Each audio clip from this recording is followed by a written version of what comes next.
Eleanor Whitmore crushed the letter in her fist so hard the paper tore, and the sound of it, that small, pathetic rip, was the loneliest thing she had ever heard in her life. She had traveled 840 miles on that train.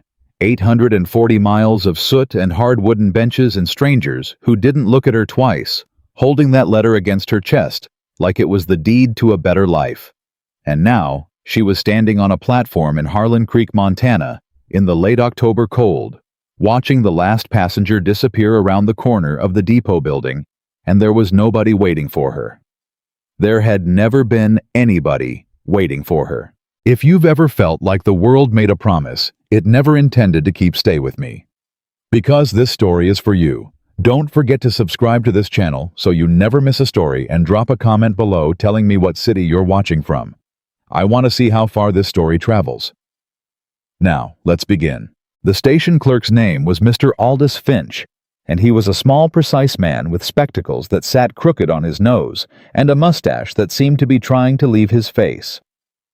He had watched Eleanor from behind his window for the better part of 20 minutes before he finally came outside, because in his experience, a woman sitting that still on a platform bench with a torn letter in her lap was either waiting for someone who was very late or waiting for someone who was never coming at all. He cleared his throat. Eleanor did not look up. He cleared it again.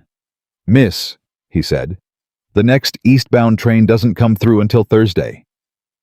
Eleanor raised her eyes then, and the clerk saw something in them that made him wish he'd stayed behind his window. Not tears. Something worse than tears. The flat, quiet expression of a woman who has already done her crying on the inside and come out the other side of it into something that looked a lot like nothing at all. "I'm not waiting for a train," she said. "Then what are you waiting for?"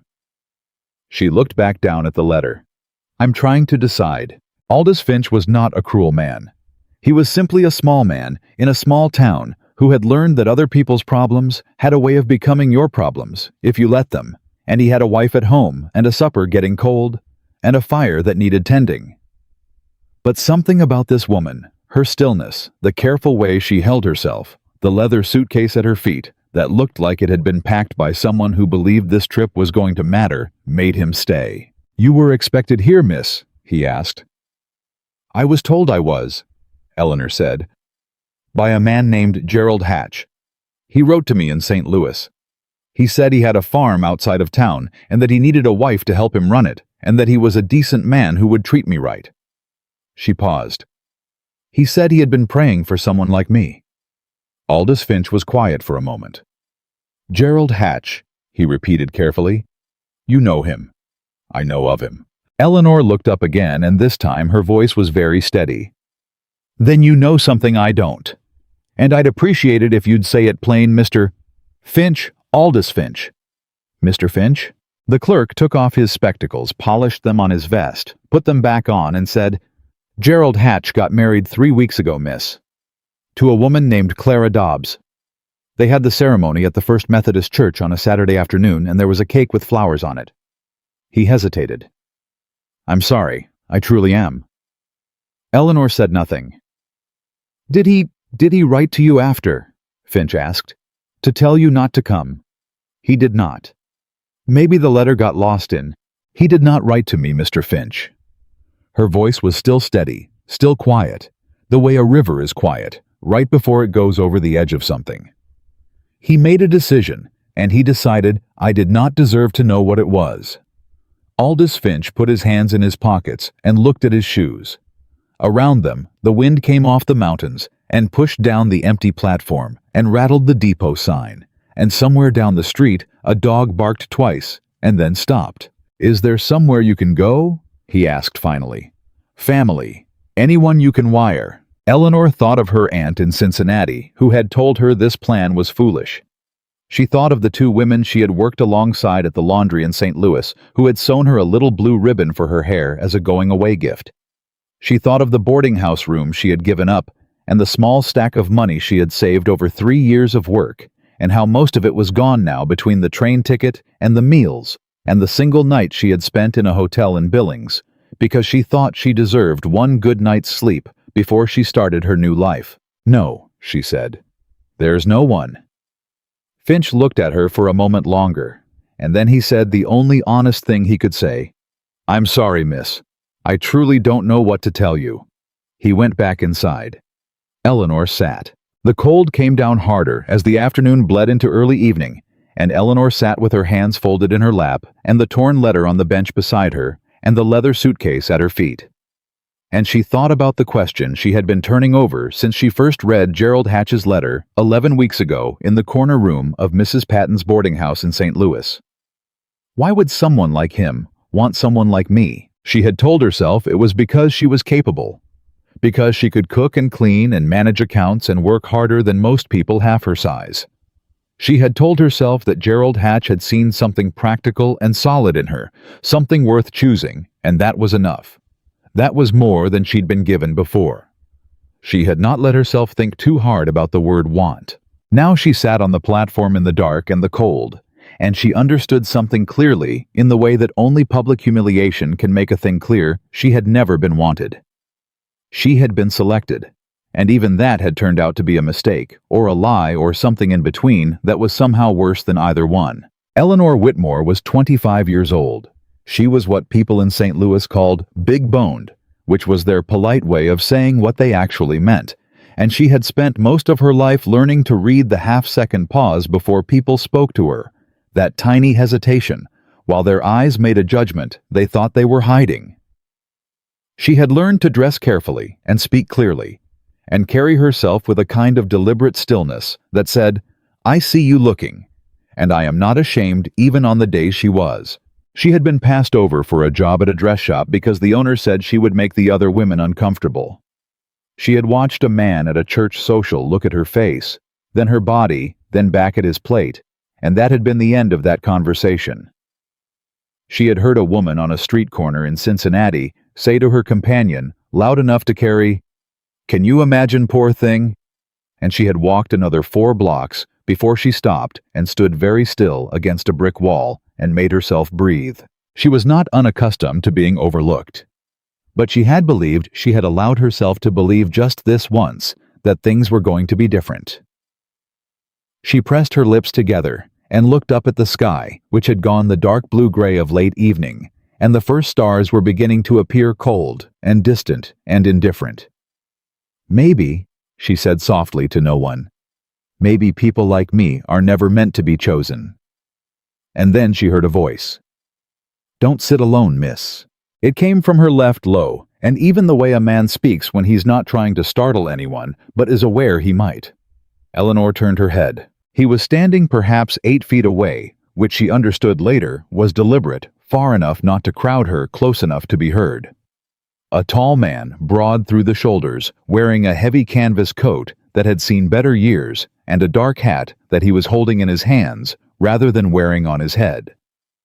He had dark hair going gray at the temples, a jaw that looked like it had been carved rather than grown, and the kind of deep-set dark eyes that take a moment to read, because they're too careful to give anything away quickly. He was looking at her directly, not the way men in towns usually looked at her, that sliding, reassessing glance that started at her face, and then traveled, and then found somewhere else to go. He was looking at her the way you look at a person. "I'm sorry," Eleanor said. "Don't sit alone out here," the man said. "It's going to be near freezing before long, and this platform doesn't offer much in the way of shelter." He paused. "My name is Thomas Carter. I have a ranch about 4 miles out. There's a spare room with a lock on the door and a stove that works, and supper on the fire, and you're welcome to it tonight if you need a place."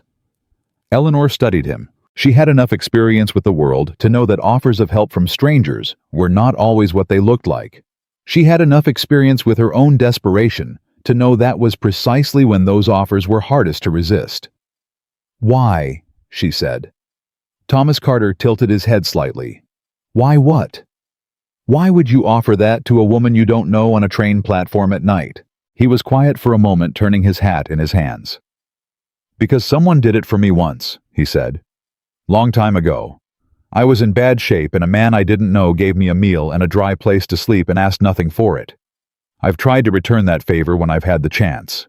He paused. "That's the whole of it, miss. There's nothing else."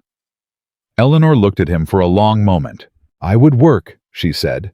I wouldn't take something for nothing. If you let me stay, I'd cook clean whatever needed doing. I'm not a woman who sits idle." Thomas Carter nodded, as though this was a reasonable thing to say, and he had expected nothing less. "That would be fine. My name is Eleanor Whitmore." "Miss Whitmore?" He bent down and lifted her suitcase before she could reach for it, and she noted that he did it without asking the way a person does when they're used to carrying things. "My wagon's out front." Eleanor stood. Her legs were stiff from the cold and the hours of sitting, and she was tired in a way that went deeper than the body. The kind of tired that settles in behind your eyes and in your chest when you have been holding something very heavy for a very long time and haven't let yourself put it down yet. She picked up the torn letter from the bench beside her, looked at it for one moment, and then dropped it back down. She did not take it with her. Thomas Carter did not comment on this. They walked off the platform together, this tall, weathered rancher, and this woman who had arrived expecting a future and found an empty platform instead. And behind them, the depot sign rattled once more in the wind, and then the town of Harlan Creek went quiet around them. The wagon was a working wagon, not meant for comfort, with a plank seat and a horse that stood with the patient stillness of an animal who has learned that waiting is simply part of the job. Thomas handed Eleanor up without ceremony and went around to the other side, and when he clicked his tongue and the horse started forward, neither of them spoke for a while. The road out of town was rutted and dark, and the mountains on either side were nothing but shapes against the sky. Eleanor gripped the side of the wagon seat and looked straight ahead, and tried to organize her thoughts, which was something she was usually very good at, and tonight was finding nearly impossible. She had come here with a plan. The plan was gone. She had $8.40 left in her purse.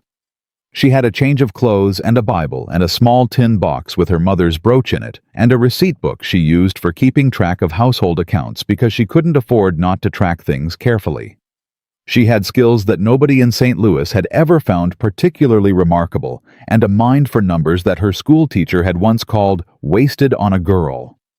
She had, as far as she could determine, nothing else. "You don't have to tell me," Thomas said, without looking at her. "Tell you what?" "Whatever it is that had you sitting on that platform alone in the dark. You don't have to explain yourself to me." Eleanor glanced at him. His eyes were on the road, his hands easy on the reins. His expression, the same steady, unreadable thing it had been since the moment he spoke to her. "I came out here to marry a man who didn't want me after all," she said. "I thought it was simpler to tell you than to have you wonder." Thomas was quiet for a moment. "Gerald Hatch," he said. Eleanor turned to look at him more sharply. "You know him too." "Small Valley," Thomas said. "Everybody knows everybody eventually." He paused. "I'm sorry that happened to you, Miss Whitmore." "You're the second person to say so tonight." "Does it help any the second time?" No. Thomas agreed. "It doesn't." They drove on. The Carter ranch appeared out of the darkness gradually. First the smell of it, hay and horse and wood smoke, and then the shapes of the barn and the outbuildings, and finally the house, which was larger than Eleanor had expected, and darker, most of its windows unlit. There was a lamp burning in what turned out to be the kitchen, and when Thomas pushed open the back door and stepped aside to let her through, Eleanor felt the warmth of the room come out to meet her, like something that had been waiting. The kitchen was practical and clean, in the way that a place is clean when someone keeps it clean out of habit, rather than pride. There was a pot on the stove that smelled of beans and salted pork, and a table with 2 chairs, and a shelf of mismatched crockery, and a window above the sink that was black with night outside it. Eleanor stood in the middle of the room and looked around, and something loosened in her chest just slightly. Just enough. "I'll show you the room," Thomas said. The spare room was small, with a narrow bed and a washstand and a window and a hook on the back of the door for clothes, and there was indeed a lock, a solid iron bolt that slid into its bracket with a satisfying clunk when Thomas demonstrated it. "Towel on the washstand," he said. "Water in the pitcher's cold, but there's hot on the stove. Supper when you're ready." He left her there. Eleanor sat on the edge of the narrow bed and put her hands in her lap and looked at the locked door and breathed. This was not what she had planned. None of this was what she had planned. But she was warm, and she was safe, and the door was locked. And somewhere on the other side of it, there was a man who had looked at her like she was a person rather than a problem to be solved. And she was, despite everything, despite the 840 miles, and the torn letter, and the empty platform, and Gerald Hatch, and his wedding cake with flowers on it, she was going to be all right. She was going to make sure of it. Eleanor Whitmore was not a woman who let herself be broken by things she hadn't chosen. She was a woman who had spent 25 years being judged by people who didn't know her, and surviving it. And she understood sitting on that narrow bed in Thomas Carter's spare room, that surviving was still something. Surviving was, in fact, the whole foundation. You could only build something on what you had left standing. She got up, splashed cold water on her face, straightened her dress, and went out to have supper. Thomas was already at the table when she came in. He had ladled 2 bowls of beans and cut 2 thick slices of bread from a loaf on the counter, and there was a jar of butter and 2 tin cups of something dark that turned out to be coffee that had been on the stove too long and was not good but was hot. They ate without much talking at first. Eleanor noticed things. She noticed that the kitchen was clean, but the pantry shelf she could see through the open door was sparse and disorganized with tins stacked in front of what looked like a ledger book that had no business being in a pantry. She noticed that the woodpile beside the stove was lower than it should be for late October. She noticed that the lamp on the table had a crack in its chimney glass and that the wick needed trimming and was burning unevenly. She noticed these things the way she had always noticed things automatically, involuntarily, the way some people can't help counting stairs when they walk up a flight of them. "How big is your operation?" she asked. Thomas looked up from his bowl. "Beg your pardon." "Your ranch. How many head of cattle? How many horses?" He studied her for a moment. "About 400 head, a dozen horses." "Why, do you have a foreman?" "I have a hand named Pete, who's been with me 12 years and knows the cattle better than I do, and 2 seasonal men who come in spring and leave before winter." "And the accounts, do you manage those yourself?" Thomas set down his spoon. "Miss Whitmore." "I'm sorry," Eleanor said. "I ask too many questions. My mother used to tell me so." "It's not the questions that surprise me," Thomas said slowly. "It's the questions you're asking." "I notice things," Eleanor said. "I always have. It's not something I do on purpose. It's just the way I see." She paused. "The wick on that lamp needs trimming. And there's a ledger book in your pantry that belongs in a desk." Thomas turned and looked at the pantry, and then looked back at her, and for the first time that evening, something moved in his expression. Something that wasn't quite a smile, but was adjacent to one. "There is a ledger book in my pantry," he said. "That concerns me slightly." "It concerns me too," he said. "I put it there about 6 months ago when the desk in the study got covered in papers I didn't know what to do with, and I haven't found a good moment to deal with any of it since." "Can you tell me," Eleanor said carefully, "approximately how your accounts are sitting?" Thomas was quiet for a long moment. "Not well," was what he said finally. "How not well?" He pushed his bowl aside and folded his hands on the table. He had working hands she noticed scarred at the knuckles, calloused in the way that comes from ropes and leather and cold. And he looked at them now like they were something he was considering. "My wife died 4 years ago," he said. "In a winter storm. She was the one who kept the accounts. She was the one who kept most things, if I'm being honest about it. After she died, I kept the cattle going because that's what I know how to do, and everything else kind of..." He paused.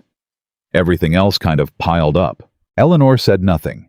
She understood in the way you understand something, when you recognize the shape of a person's grief even if you've never carried the same kind yourself. "I'm sorry," she said. "About your wife." Thomas nodded once. "Her name was Margaret. The baby died too. A boy." He said it flat and simple, the way people say things they have said so many times they've worn the jagged edges smooth. "It was a long time ago." 4 years isn't always a long time. He looked at her, then really looked at her, and she held his gaze and didn't look away. "No," he said quietly. "It isn't." After supper, Eleanor washed the bowls without being asked, and Thomas dried them without being asked, and they worked side by side at the sink, in a silence that was unexpectedly not uncomfortable. When the last bowl was on the shelf, Thomas trimmed the wick on the lamp without Eleanor saying anything more about it, and the light in the kitchen steadied and brightened. "I'll get the ledger book," he said. "Not tonight," Eleanor said. "It's late. Tomorrow's soon enough." He looked at her with that same careful expression. "You're planning to be here tomorrow." "If the offer stands." "The offer stands, Miss Whitmore." "Then tomorrow we'll look at your accounts," she said. "And we'll figure out where things stand."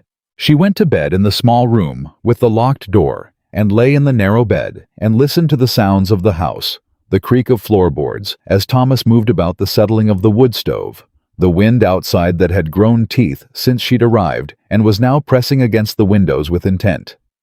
She had come here to marry a man and build a life.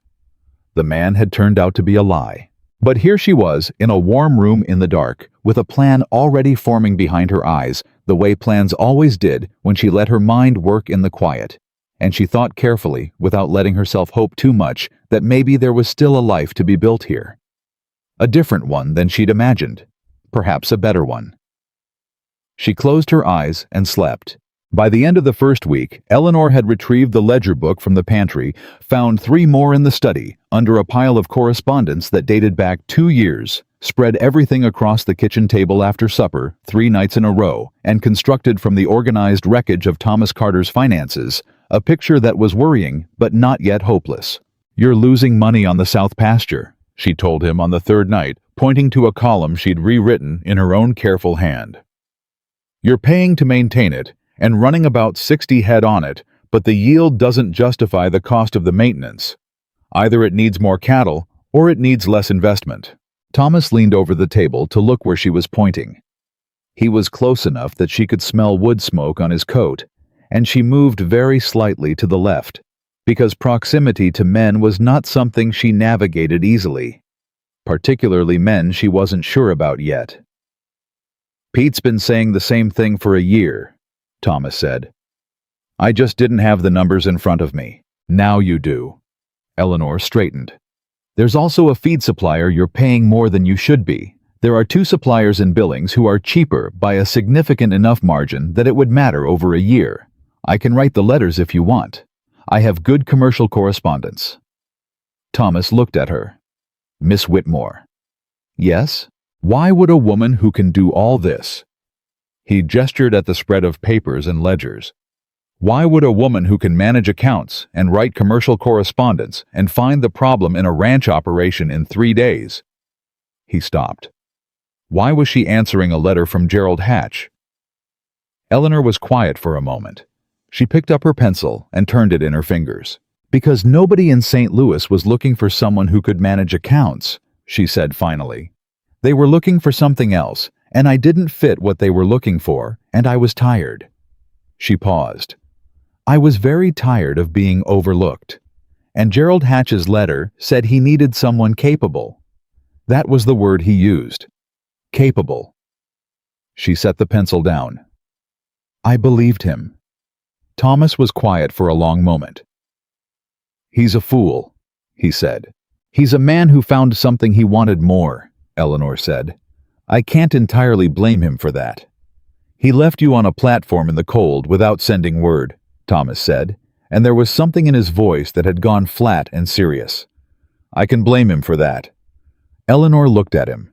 He was looking at the ledger, not at her, but his jaw was set in a way that told her the flatness in his voice was not indifference. It was the opposite of indifference. "Thank you," she said. He nodded once, still looking at the ledger. "Let's figure out the feed suppliers." Within 3 weeks, Eleanor had reorganized the pantry, the study, and the account books. She had written letters to 2 suppliers in Billings, and received favorable quotes back, had drawn up a comparison that showed Thomas the projected savings, and had suggested a rotation for the South Pasture that she'd read about in an agricultural pamphlet at the post office, while she was mailing one of the letters. She had also quietly, and without making a production of it, fixed the crack in the lamp chimney with a method she'd learned from the woman in the boarding house in St. Louis, repaired a loose hinge on the kitchen cupboard, identified the source of a draft coming under the back door, and stuffed it with a folded piece of canvas, and spent 2 afternoons reorganizing the root cellar with a system that made it possible to see what you had without moving everything else out of the way to look. Thomas noticed all of it. He did not say much, but she caught him sometimes standing in the pantry doorway, looking at the organized shelves, or at the desk in the study, now cleared and functional, or at the back door where the draft had been. And his expression in those moments was something she couldn't quite name. It was not surprise exactly. It was something quieter than surprise. Pete the ranch hand, who'd worked for Thomas for 12 years, was a wiry, sun-weathered man of about 50, who did not trust easily, and showed it plainly. He had greeted Eleanor's first appearance in the yard with an expression of careful neutrality, and had said almost nothing to her for the first 2 weeks beyond morning and evening, and the occasional grunt that could have meant anything. Then she'd brought lunch out to the barn one afternoon because it was raining hard, and she thought it seemed unreasonable to make a man walk through that much water for a meal, and she'd set it down on the workbench and turned to go, and Pete said, "You know anything about horses?" She turned back. "Some." "Come look at this one's near foreleg. There's something I want a second eye on." She looked.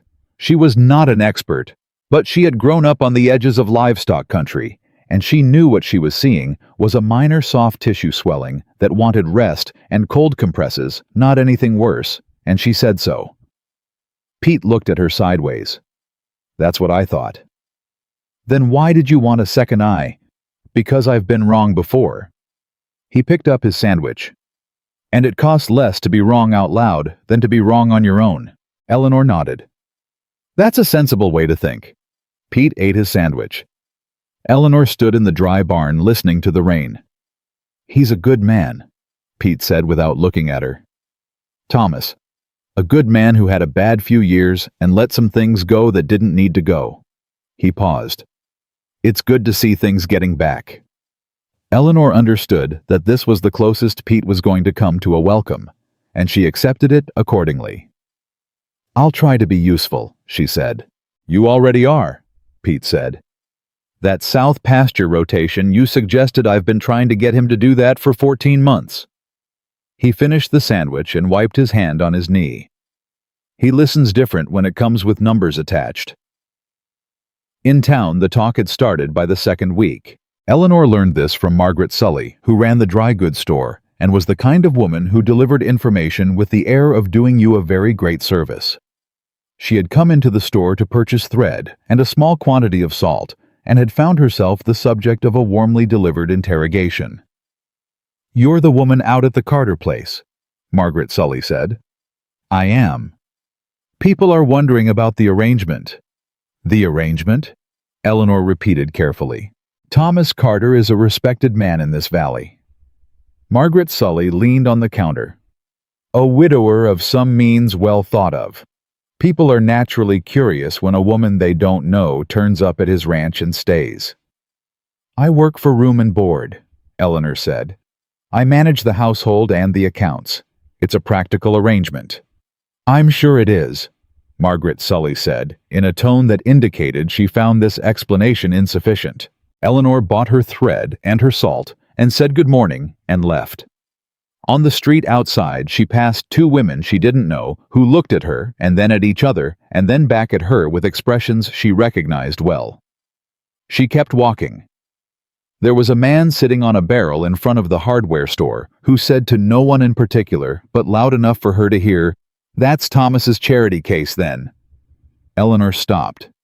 She turned around. The man on the barrel was somewhere around 40, red-faced, with a vest that strained its buttons, and he was looking at her with the flat amusement of someone who expects no consequences. "I beg your pardon," Eleanor said. The man looked at her and widened his eyes in mock surprise. "Didn't mean anything by it, miss. Just saying what people are saying." "And what are people saying?" He shrugged. "That Carter always was soft-hearted, taking in strays. Eleanor took one step toward him, just one, and something in her face made the man shift slightly on his barrel. "My name is Eleanor Whitmore," she said very clearly and without particular heat. "I am managing Thomas Carter's household accounts and have in 3 weeks identified savings that will amount to a significant sum by year's end. I am not a stray, sir, and I am not a charity case. I am a professional woman doing professional work, and what people choose to say about it tells me rather more about them than it does about me." She paused. "I hope you have a pleasant afternoon." She walked away. Her heart was hammering. But her back was straight, and her steps were even, and she did not look back, and she heard nothing behind her, and she counted that as sufficient. She did not tell Thomas about the man on the barrel. But that same evening, coming into the kitchen from the yard, she heard Thomas speaking in the hallway, speaking to someone she couldn't see, his voice quiet and very level. "I'll say this once," Thomas said, "and then it won't need saying again. Miss Whitmore is under my roof and under my protection, and the next man who has something disrespectful to say about her can come say it to me directly, and we'll see how that conversation goes." Eleanor stood in the kitchen and did not move. She heard a door close. She was at the stove when Thomas came in. "Supper's almost ready," she said. "Smells good," he said. Neither of them mentioned the hallway conversation, but something had shifted. Something small and significant, like a compass needle finding north. Eleanor had been in Harlan Creek for a month when she went to the post office and found a letter waiting for her. The name on the outside was in a hand she didn't recognize, but the letter inside was written on the kind of thick, expensive paper that meant it had come from someone accustomed to spending money on small things as a demonstration of power. She read it twice, standing at the post office counter, and then she folded it carefully and put it in her pocket. That evening, when the supper dishes were done and Pete had gone to the bunkhouse and the kitchen was quiet, she set the letter on the table between herself and Thomas. He looked at it, then at her. "What is this?" "A letter," Eleanor said. "From a man named William Hayes." Thomas went very still. "You know that name?" Eleanor said. "I know that name." "He wants me to leave," Eleanor said. "He says it would be better for everyone. He says he has certain information about my reasons for coming here that could prove embarrassing to Mr. Carter if it became public, and that a woman of my particular—" She paused. "He uses the phrase, particular circumstances. He says a woman of my particular circumstances would be wise to accept the money he's offering and go back to wherever she came from." Thomas picked up the letter and read it. His face while he read was a still thing. The kind of still that is not calm, but is the thing that sits underneath calm like bedrock. "How much is he offering?" he asked. $50. Thomas put the letter down. "He wants me to pay you to leave," he said. "Yes." "That means he's worried about something." "Yes," Eleanor said. Thomas looked at her. "What do you know about William Hayes?" "Only what I've heard in town in the past 4 weeks," Eleanor said. "He's a businessman. He buys land. He has a great deal of influence in this valley." She paused. "And I've heard his name before, from someone in St. Louis. A woman I knew who had a brother in Montana who lost his property to a man of that name through circumstances that were never quite explained." Thomas was quiet. "Thomas," Eleanor said carefully, "I need you to tell me something honestly. Ask it. Is there a reason a man like William Hayes would want a woman like me gone from your ranch?" Thomas looked at her for a long moment. "There might be," he said. "Yes." "Then you'd better tell me," Eleanor said. "Because whatever he's worried about, I'd like to understand it. And if there's something I can do to help, I'd like to know that too." She met his eyes. "Because he has already used my life once without my knowledge or permission, and I find I'm not inclined to let that stand." The lamp on the table burned steady between them. Thomas Carter picked up the letter again, and this time when he set it down, he pushed it toward the center of the table, equidistant between them, and that was as clear a thing as Eleanor Whitmore had ever seen. "All right," he said. "Here's what I know." And outside the wind came down from the mountains, and the night settled over Harlan Creek, and in the warm kitchen of the Carter Ranch, Two people who had both been left alone in the dark for reasons they hadn't chosen, sat across a table from each other and began carefully and seriously the work of figuring out what they were going to do about it. Thomas Carter was not a man who talked easily about things that mattered. Eleanor had learned that in the first week. He could talk about cattle and feed costs and weather patterns for an hour without pausing. But the moment a conversation moved toward anything real, anything that required him to open a door inside himself rather than just describe the landscape outside it, he went quiet in a particular way. Not cold, just careful. Like a man who had learned that some things once said could not be taken back, and had decided silence was the safer country. So when he sat down across from her that night with the letter from William Hayes between them and said, "Here's what I know," Eleanor understood that she was about to receive something that cost him something to give. She folded her hands in her lap and listened. 4 years ago, Thomas said, before Margaret died, this valley had 11 working ranches. Not counting the smaller operations, 11 proper ranches running significant cattle. He paused. Today, there are 4. Eleanor said nothing. She waited. 7 ranches gone in 4 years, Thomas continued. Not because the men who owned them were bad ranchers. 3 of them were better ranchers than I'll ever be. They went because they got squeezed out. Bad loans that came due at wrong moments. Land disputes that appeared out of nowhere with paperwork nobody could explain. Buyers who showed up with offers that seemed reasonable until you looked at what the land was actually worth and realized you'd sold $1 for a dime. His jaw tightened. William Hayes was involved in all of it, not always with his name on the paper, but he was there. You can prove that, Eleanor asked. I couldn't prove anything, Thomas said. That's the problem. The men who lost their ranches, most of them left the valley. Couple of them have property disputes still unresolved. One man fellow named Daniel Corr, he tried to fight it. Hired a lawyer out of Billings. The lawyer took his money and disappeared, and the case never went anywhere. He looked at the letter. Daniel Corr is working as a laborer in Butte now. He had 400 acres and 2,000 head of cattle. Eleanor picked up the letter from Hayes and read it again. More slowly this time, looking at the particular words he'd chosen, the particular threats he'd wrapped in the language of concern. He calls it embarrassing, she said.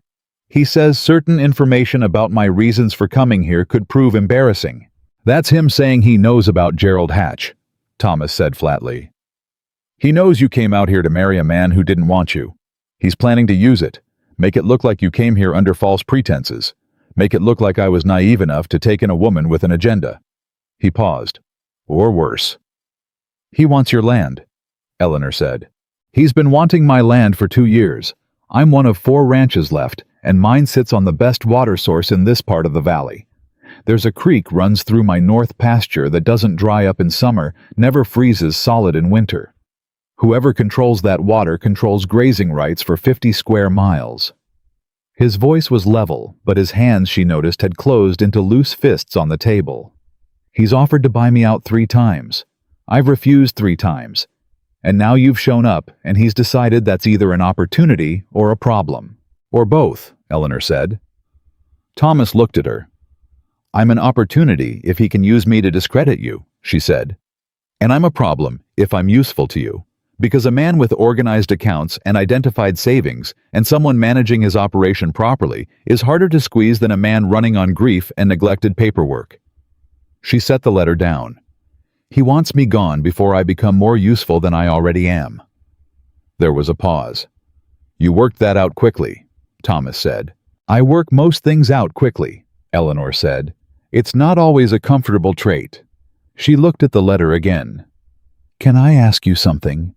Ask it. Gerald Hatch, the man I came here to marry. She kept her voice even. Is he involved with Hayes? The pause before Thomas answered was a fraction too long. I don't know for certain, he said. But Gerald Hatch bought new equipment 6 months ago that he couldn't have afforded on what his farm was bringing in.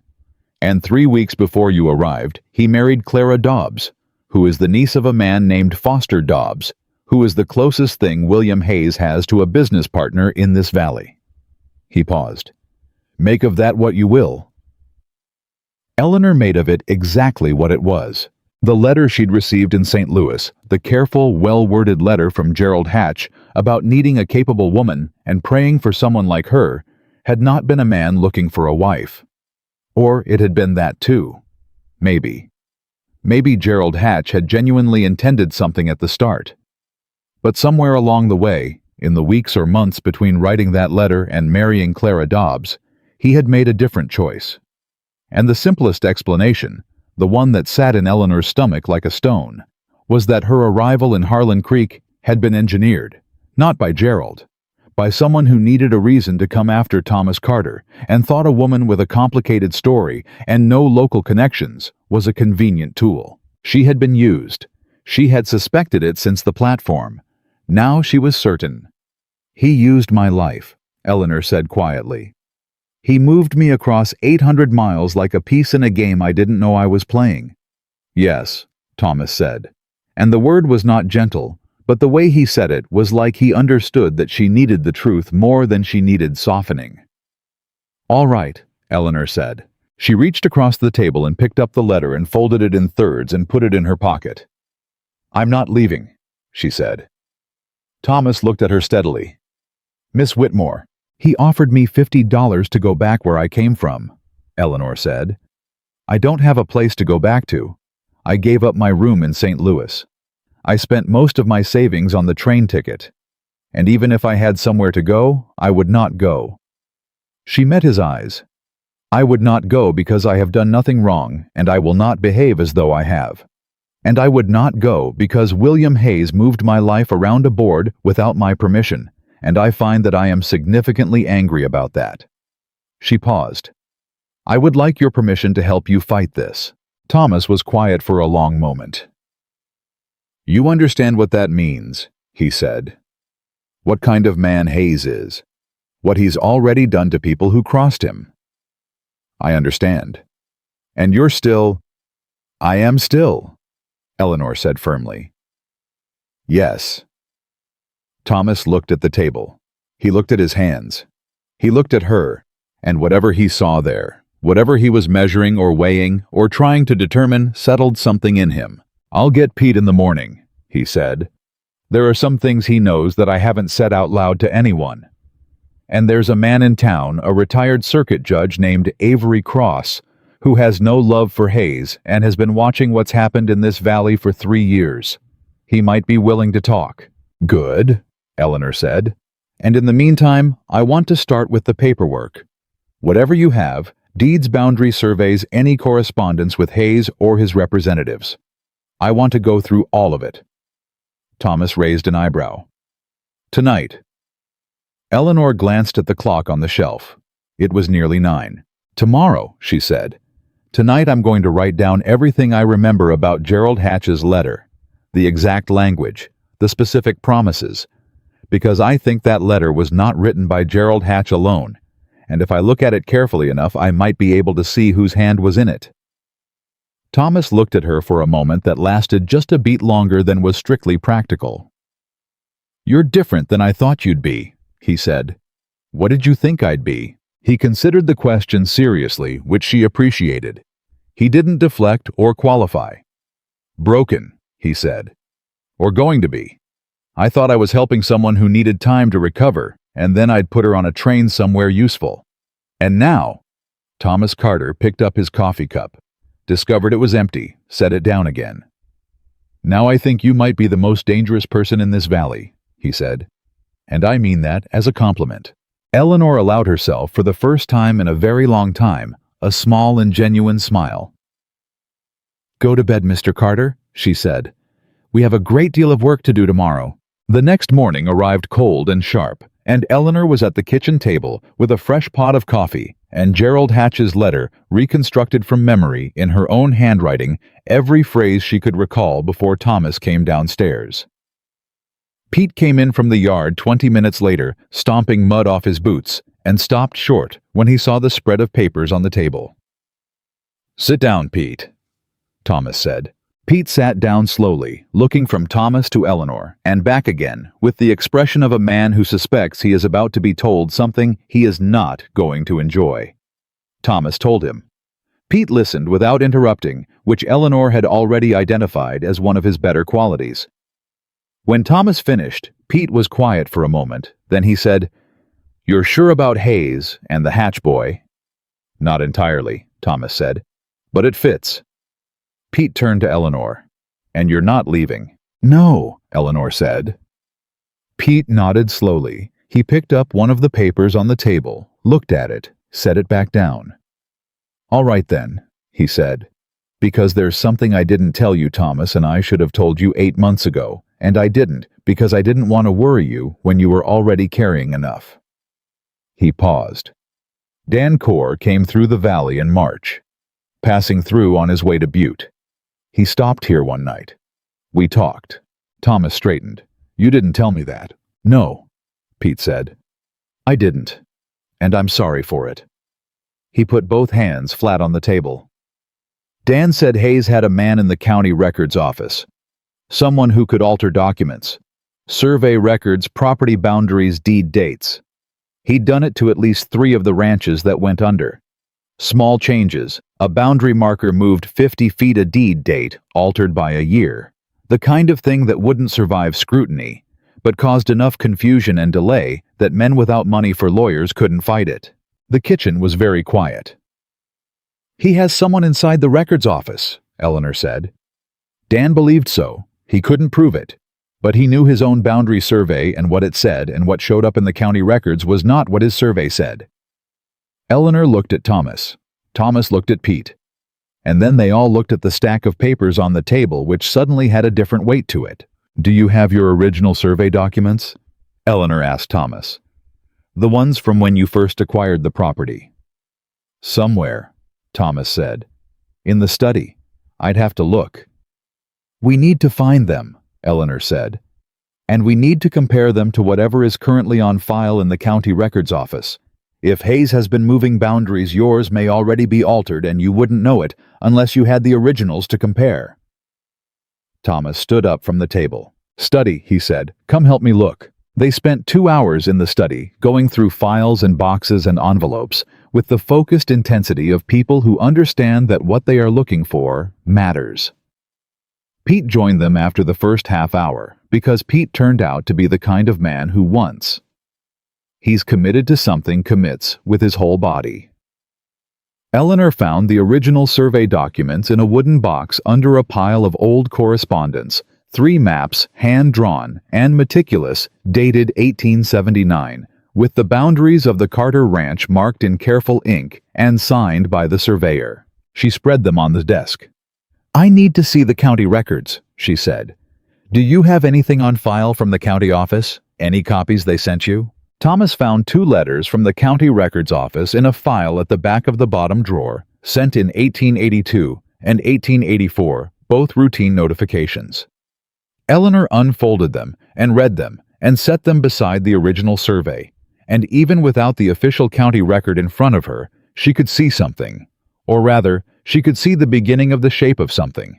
"The language in this 1884 letter," she said, pointing. "This phrase here is established in current record. That's an unusual way to put it. Usually it would say as established in original survey or as established in deed. The word current is doing a lot of work in this sentence." Pete leaned over to look. "What does that mean?" "It means that in 1884, whatever was in the county record may already have been different from the original," Eleanor said. "It means someone may have been at the records as early as 4 years ago." She looked at Thomas. "Before Margaret died." Thomas sat down in the chair at the desk. That landed somewhere in him that changed the air in the room. Eleanor saw it and did not look away because she thought he needed someone not to look away. "He's been at this longer than I knew," Thomas said. "Yes," Eleanor said quietly. "And you've survived longer than he expected. That's why he's escalating." Thomas looked at the survey maps spread across his desk, and something in his face went from grief to something harder, cleaner, more useful. "What do we do?" he said. "We get Avery Cross," Eleanor said. "Today, if possible. I want to talk to him about the records office, whether there's a legal mechanism to request an independent survey and comparison. and I want to find out if any of the other ranchers who lost their properties kept their original documents." She paused. "If I can find enough documentation from enough sources, we don't need to prove Hayes did it. We need to prove the records were altered. That's a different case, and a stronger one." Pete made a sound that might have been approval. "Dan Core would talk to you," he said. "If you were serious, he's got nothing left to lose." "Write him a letter," Eleanor said. "Tell him I'd like to speak with him. Tell him we're building something." Thomas stood up from the chair. "I'll go into town," he said. "I'll find Cross." "I'll go with you," Eleanor said. Thomas looked at her, and she could see him calculating the talk it would cause, the attention it would draw, whether he should tell her to stay behind for her own protection. "I'm going with you," she said again, before he could say what he was thinking. "I wasn't going to argue," he said. "You were about to." He paused. "I was considering it." "Consider it settled," Eleanor said, and went to get her coat. Avery Cross was not what Eleanor had expected.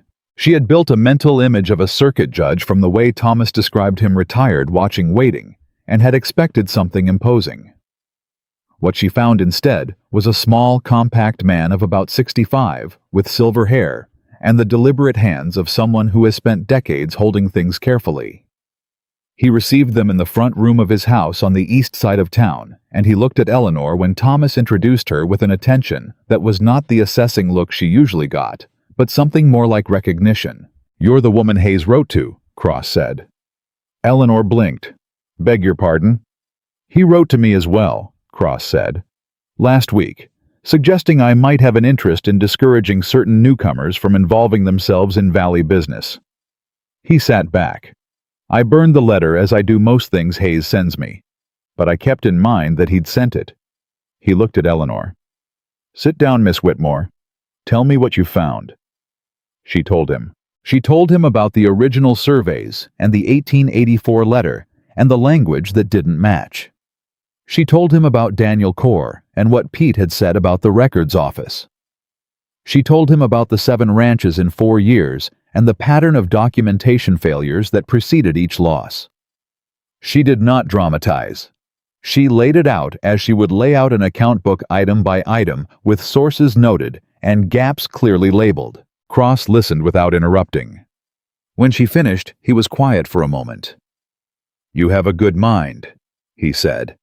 "I've been told it's wasted," Eleanor said pleasantly. Cross looked at Thomas. "She's right that it's a different case than going after Hayes directly. Going after the records is cleaner, more defensible." He paused. "There's a problem."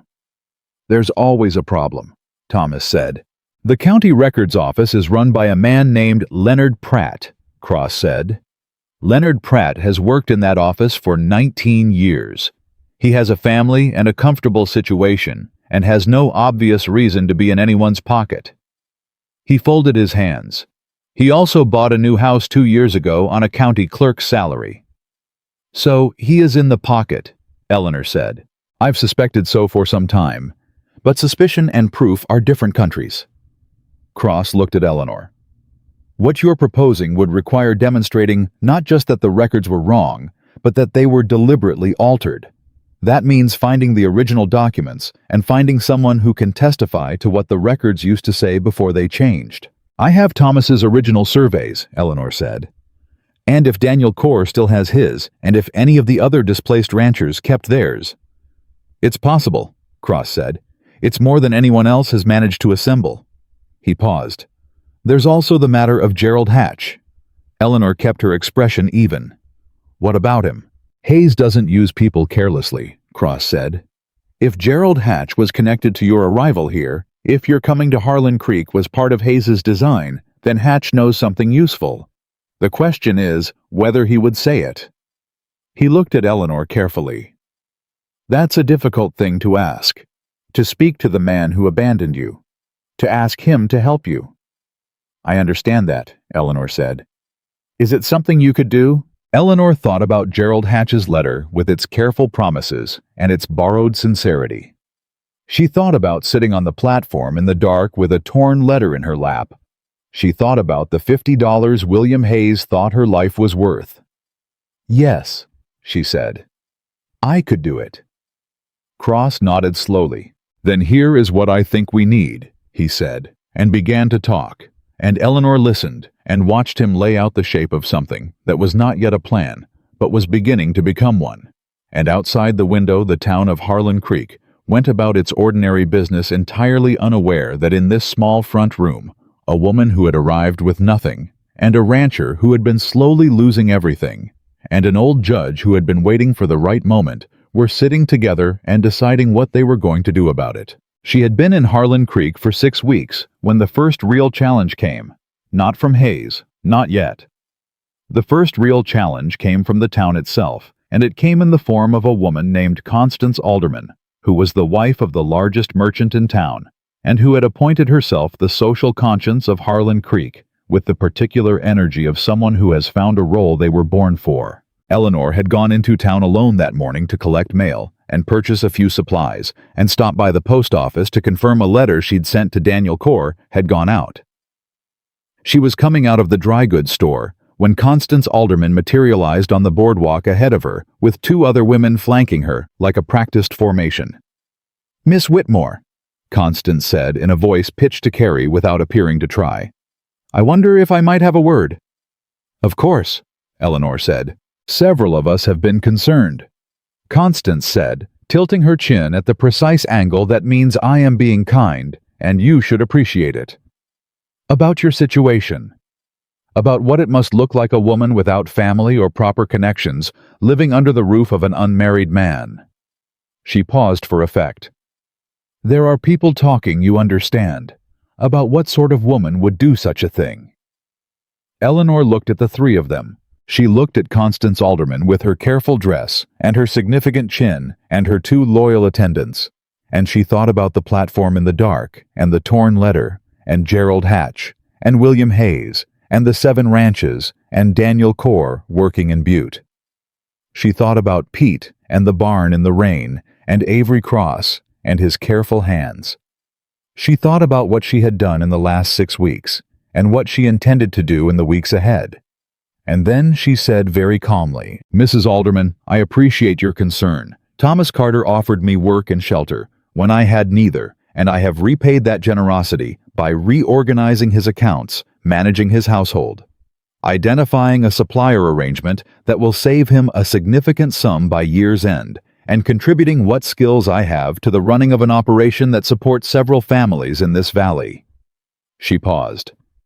"If there are people talking about what sort of woman would do such a thing, I hope they conclude that she is the sort of woman who works hard and is grateful for the opportunity to do so." She smiled pleasantly. "Was there anything else?" Constance Alderman opened her mouth. She closed it. She opened it again. "People simply feel—" "I understand," Eleanor said. "Good morning, Mrs. Alderman." She walked away. Her hands were shaking slightly by the time she turned the corner, and she put them in her pockets so no one would see, and she stood for a moment against the side of a building and breathed. Then she thought about what Constance Alderman might say to her husband that evening, about what her husband might say to other men in town, about the particular way that social disapproval in a small valley could be weaponized. She thought about Hayes. She thought he didn't need to buy all of those men out. He only needed enough people to stop believing in them. She straightened up and walked to the post office. There was a letter waiting for her. Not from Daniel Corr, it was too soon for that. This letter was on plain paper, no return address, and the handwriting was unfamiliar. Eleanor opened it on the street outside the post office because she had decided she was done with surprises. Inside was a single line. "If you want to know what Hayes has on Hatch, ask Hatch's wife." No signature. Eleanor read it twice. She folded it and put it in her pocket, with the deliberate care of someone adding a piece to a puzzle she cannot yet see the full shape of, and she walked back to where she'd tied Thomas's horse and climbed up and turned toward the ranch, and her mind was moving at the particular speed it moved when things were starting to connect. Clara Dobbs Hatch, Hayes's business partner's niece. married to Gerald Hatch 3 weeks before Eleanor arrived. Eleanor had assumed Clara Dobbs was an innocent participant in Gerald's defection, a woman who wanted a husband and found one without knowing or caring about the damage it caused. But the letter changed that assumption, or rather, it cracked it open enough to look at what was inside. If you want to know what Hayes has on Hatch, not what Hatch knows, what Hayes has on him. Gerald Hatch had not abandoned Eleanor because he fell in love with Clara Dobbs, or not only that. Gerald Hatch had abandoned Eleanor because William Hayes had something on him, and marrying Foster Dobbs' niece was the price of Hayes leaving him alone.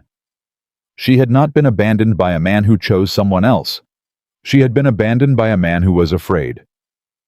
Eleanor sat straighter on the horse and let that land. It didn't make it hurt less, but it made it make sense in a different way. And since even painful sense was something she could work with. She rode back to the ranch in the cold afternoon air, and by the time she reached the yard, she had already decided what she was going to do next. She was going to find Clara Dobbs Hatch. Not Gerald. Clara. Because whatever Gerald knew, Clara might know more, and Clara was a woman who had been placed in her position by the same man who had placed Eleanor in hers, and women who had been moved around a board by the same hand sometimes found when they finally met each other that they had more in common than anyone expected. Thomas was in the yard when she rode in, talking to Pete about something that made both of them stop and look up when she came through the gate. She could see from the set of Thomas's shoulders that something had happened in her absence. "What is it?" she said, pulling up. Thomas looked at her for a moment. "We had a visitor," he said. "Hayes. No, one of his men." He paused. "He came to tell me that my property taxes have been reassessed. The county is saying I owe back taxes going 2 years, a sum I don't have liquid." Eleanor stared at him. Pete said flatly, "It's manufactured, has to be." "Of course it is," Thomas said. "But manufactured or not, if I can't pay it within 60 days, they can move against the property." He looked at Eleanor. "That's what Hayes does when he can't move someone out socially or legally. He uses the tax mechanism, gets someone in the county assessor's office to reassess, creates a debt you can't meet." His voice was level, but his eyes were not. "I've watched him do it to 2 other ranches." Eleanor climbed down from the horse. She was quiet for a moment, standing in the yard with the cold wind off the mountains pressing against her back. And she thought about 60 days, and she thought about Avery Cross, and she thought about the unsigned letter in her pocket, and Clara Dobbs Hatch, and 7 ranches, and a man in Butte who used to have 400 acres. "All right," she said. Thomas and Pete both looked at her. "We were building something and now we need to build it faster," she said. "Pete write to Daniel Corr today, not a letter, a telegram. Can you reach him by telegraph? I can find out." Find out. "Thomas, I need to see your tax records going back 5 years. Everything you have. And then I need you to take me to Avery Cross tomorrow morning." She paused. "And I need you to tell me where Gerald Hatch lives." Thomas blinked. "Why?" "Because I need to speak to his wife," Eleanor said. "And I need to do it before Hayes realizes I have a reason to." The 2 men looked at each other. "She's right," Pete said after a moment. "Whatever we're doing, we need to do it faster than Hayes expects." Thomas looked at Eleanor. In his face was something that had not been there 6 weeks ago. Not just respect, which had come earlier, but something else. Something that was harder to name because it lived behind the careful eyes and the even voice and the working hands in the part of Thomas Carter that he had decided 4 years ago on the night his wife and his son died in a winter storm that he was done with. It was trust. He nodded. "Tomorrow," he said. "We go to Cross tomorrow. Tonight come inside, and let's look at the tax records." They went inside. And outside, the wind came down off the mountains, and the sun went low behind the ridgeline, and in 60 days, William Hayes intended to own this land. He did not know what was coming for him. Neither entirely did Eleanor Whitmore. But she was learning. The tax records told a story. Eleanor had known they would. Numbers always told a story if you knew how to read them, and Eleanor had been reading numbers since she was 9 years old, sitting at her father's kitchen table, working through his account books, because he trusted her arithmetic more than his own. She had spread Thomas's tax records across the kitchen table after supper that night. 5 years of assessments, payments, receipts, and she had sat with them for 2 hours while Thomas watched from across the table and Pete leaned against the doorframe, drinking coffee. He didn't need it that hour. And what she found was both exactly what she expected and worse than she'd allowed herself to imagine. Your assessed value jumped 38% between last October and this month, she said. Not this year's assessment, it was changed retroactively. Someone went back into the October record and altered the figure. She pointed to 2 lines on different documents. Look at the ink. Look at the way the numbers sit on the line. The original entry and the corrected entry were not written by the same hand. Thomas leaned forward and looked where she was pointing. I can't see it, he said. You're not looking for what the number says, Eleanor said. You're looking at how it was written. The original assessor, whoever wrote the October entry, pressed lighter on his pen. He made his 7s with a clean crossing stroke. These corrected figures press harder, and the 7s have a small hook at the bottom. She set the 2 pages side by side. 2 different people. One of them went back and changed a number that had already been recorded. Pete set down his coffee cup. Can you prove that to someone who matters? He asked. I can demonstrate it clearly enough that a reasonable person would have serious questions, Eleanor said. Whether that constitutes proof in a legal sense is Cross's territory, not mine. She paused.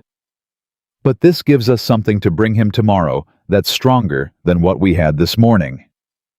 Thomas was still looking at the 2 pages. I paid every tax bill on time, he said. Every one. I have receipts for all of it. I know you do, Eleanor said. And your receipts show the amount you paid against the original assessment. But what's now on record in the county office is a higher number, which means your payments, even though they were correct at the time, are now technically short of what the record says you owe. She looked at him. That's the trap. He didn't need to forge a new bill. He just needed to change the old one. The kitchen was quiet for a moment. That's elegant, Pete said in the tone of a man who hates what he is admiring. It is, Eleanor agreed. Whoever designed it understood that a clean forgery is less useful than a retroactive correction, because a correction can always be explained as a clerical error. No crime was committed. The number was simply wrong, and now it's right. The burden falls on you to prove the original was correct. She paused. Which is why we need your original receipts, and we need Cross, and we need Daniel Corr's documents, because one man with original receipts looks like a dispute. 5 men with original receipts that all contradict the current county record looks like a pattern. Thomas looked at her across the table, and she could see him thinking. Working through it the way a man works through something when he is finally beginning to see the shape of the whole thing, instead of just the piece in front of him. He's done this to all of them, Thomas said. The ones who lost their ranches. This is how he did it. I believe so, Eleanor said. Yes. Thomas stood up from the table slowly. He walked to the window and stood there for a moment with his back to them, and Eleanor let him stand there because she understood that there are moments when a person needs to feel the full weight of something before they can decide what to do about it. When he turned around, his face was different. Not harder exactly, more settled, like a man who has finally stopped arguing with the weather and decided to put on his coat. In the morning, he said. In the morning, Eleanor agreed. She stacked the papers carefully and tied them with the piece of twine she had brought down from the study and set the bundle at the end of the table where it would be ready, and she went to bed and lay in the dark and thought about Clara Dobbs Hatch. Avery Cross received them early. He was already at his desk when they arrived. He was the kind of man who was always already at his desk. Eleanor suspected who had been arriving early to things for so many decades that early had simply become when he existed. And he looked at the papers Eleanor spread in front of him with an expression that went from careful attention to sharper attention over the course of about 4 minutes. Same hand on the correction, he said, holding the 2 pages to the light from the window. Yes, Eleanor said. And you have the original receipts showing payment against the first figure. All 5 years, paid within 30 days of each assessment every time. Cross set the pages down. He looked at Thomas. I know a man in Helena who handles exactly this kind of case. He is not cheap and he is not fast, but he has never lost a property dispute in 12 years of practice. He paused. The problem is 60 days. Is it enough time? Thomas asked. To win number. Cross picked up the pages again. To file an injunction that freezes the collection process while the dispute is under review possibly. If we can get the original records from Core and at least 2 other former ranchers. He looked at Eleanor. How quickly can you reach them? Pete sent a telegram to Core last night, Eleanor said. If Core responds quickly and has his documents, he could potentially be here within 2 weeks. The others I don't know yet where they are. She paused. But I have another avenue I haven't tried yet. Cross looked at her. Gerald Hatch's wife, Eleanor said. Cross was quiet for a moment. He looked at her with that careful, recognizing attention he'd had since the first time they met. You got the letter, he said. Eleanor blinked. You know about the letter. I sent it, Cross said. The room went very still. Thomas turned to look at Cross with an expression Eleanor had not seen on him before. Avery, he said very quietly. I've known Clara Dobbs since she was 12 years old, Cross said without apology. Her mother was a decent woman who married a man who wasn't. When Clara married Hatch, I knew what it meant. I knew Foster Dobbs was involved. And I suspected, though I couldn't prove it, that the arrangement was not entirely voluntary. He folded his hands on the desk. 3 weeks ago, Clara came to see me. She came alone, and she told me she had information about Hayes and about what her uncle had agreed to on her behalf and on Hatch's behalf, and she wanted to know if there was anyone she could tell it to that Hayes wouldn't be able to silence. Cross paused. I told her about you, Miss Whitmore. And I told her I thought you might be someone worth talking to. Eleanor sat with this for a moment. She knows what Hayes has on Hatch, Eleanor said. She knows considerably more than that, Cross said. But she's frightened. Her uncle has made clear what happens to people in this valley who cross Hayes. She needs to believe there is something substantial enough to protect her before she'll speak formally. He looked at Eleanor. She might speak to you informally, woman to woman. Without it going anywhere yet, Thomas said. She's asking Eleanor to take the risk of approaching her while Hayes is already watching Eleanor. Yes, Cross said. I'm aware of that. I'll do it, Eleanor said. Eleanor, Thomas started. I'll do it, she said again and looked at Thomas steadily. She came forward. She's frightened, and she came forward anyway. The least I can do is meet her halfway. She paused. And if what she knows is what I think it might be, it changes everything. Thomas looked at her for a long moment. She could see the thing in him that wanted to say, let me protect you, and the thing in him that was beginning to understand that she did not need protecting from decisions she had made with clear eyes. He said nothing, which was, Eleanor was learning one of the things she respected most about him. Cross wrote a note. Eleanor carried it. She went alone because Cross said it needed to be alone. 2 women meeting for coffee in town was an ordinary thing. A man accompanying one of them made it a meeting, and a meeting would reach Hayes's ears before the cups were cold. She went in the middle of the morning when the town was busy, and she tied Thomas's horse at the rail in front of the dry goods store, and she went to the small tea room on the south side of the main street that Margaret Sully had once told her was where the women of Harlan Creek gathered on Thursday mornings. This was a Wednesday. Clara Hatch was already there. She was younger than Eleanor had expected, perhaps 20 at most, 22, with the careful, composed look of a woman who has learned to hold her face still in public. She was pretty in an unremarkable way, the kind of pretty that does not attract immediate attention, and she was dressed well, and she had her hands folded around a cup she wasn't drinking from when Eleanor came through the door. Their eyes met. Eleanor sat down across from her without preamble. She ordered coffee from the woman who came over, waited until the woman went away, and then said quietly and directly, "I appreciate you coming." Clara Hatch said just as quietly, "I've been wanting to talk to you since you arrived. I didn't know how." "Then let's not waste time," Eleanor said. "Tell me what you know." Clara looked at her hands. Then she looked up. "My uncle told Hayes about you 6 months ago," she said. "About the letter Gerald sent to St. Louis. It wasn't Gerald didn't write that letter as part of a plan. He wrote it honestly. He genuinely wanted a wife." She paused. "But when my uncle found out, he went to Hayes, and Hayes saw it as an opportunity." "An opportunity to do what exactly?" Eleanor said. "To establish a reason to go after Thomas Carter's reputation," Clara said. "If an abandoned woman, a woman with no connections and nowhere to go, turned up at his ranch, it would create a scandal. People would question his character. It would make the tax situation easier to pursue because a man whose reputation is damaged has less community support when he tries to fight the county." She paused. "And if the woman left quickly enough, humiliated enough, she might say things in passing to the station clerk, to people in town that would color how people saw Thomas." Her voice dropped lower. "Hayes was going to ensure you had no reason to stay." Eleanor thought about the $50 letter, about the man on the barrel, about Constance Alderman on the boardwalk. "He set the social pressure in motion too," Eleanor said. "Yes."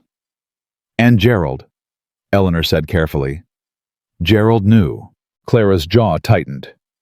"Gerald knew after," she said. "He didn't know what Hayes planned to do with the situation he'd created. When he found out when my uncle explained what Hayes intended, he wanted to warn you. He wrote a letter." She stopped. Hayes's man intercepted it. Eleanor sat very still. There had been a letter. Gerald Hatch had tried to warn her. It had never arrived. She folded that information away in a separate place, inside herself, not discarding it, not dwelling on it, just placing it where she could come back to it when she had time, because right now she needed to stay on what mattered. "What does Hayes have on Gerald?" she asked. Clara looked at the window. When she looked back, her eyes were steady and unhappy and very clear. "Gerald borrowed money from Hayes 3 years ago," she said. "Before any of this. His farm was struggling. Hayes offered a loan at favorable terms." She paused. The terms were not what Gerald thought they were.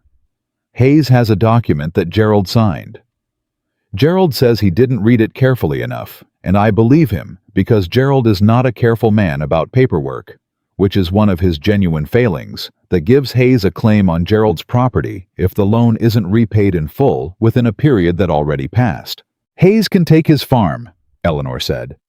"Hayes has been able to take his farm for 2 years, Clara said. "He just hasn't because as long as Gerald is cooperative, it's more useful to keep him as a cooperative neighbor than to dispossess him." She met Eleanor's eyes. "My marriage was the price of Hayes continuing to not foreclose." Eleanor looked at her.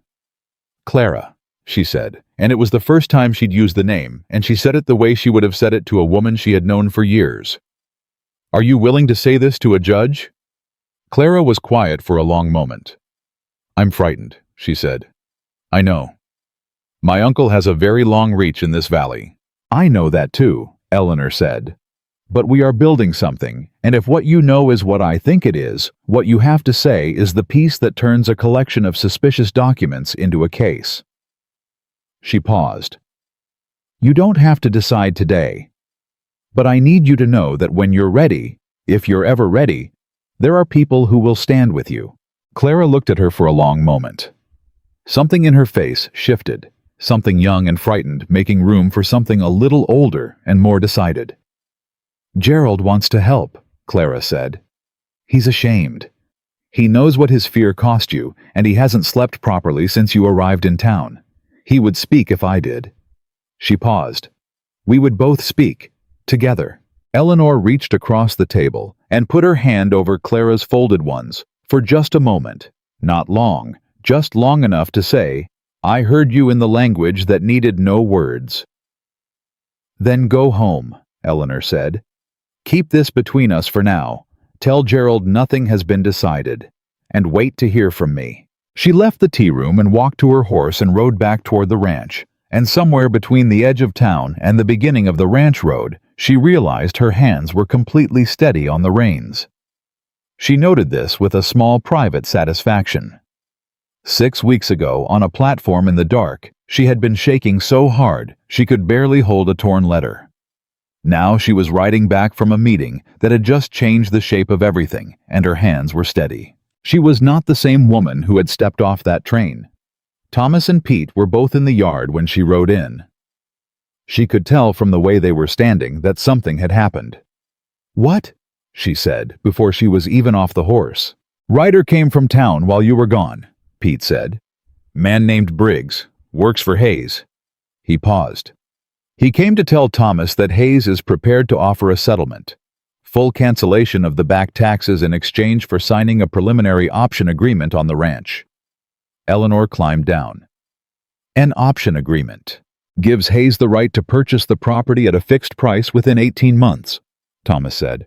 His voice was even, but his jaw was doing the thing it did when he was working very hard to stay controlled. "Price he's naming is about 40 cents on the dollar." "He's getting impatient," Eleanor said.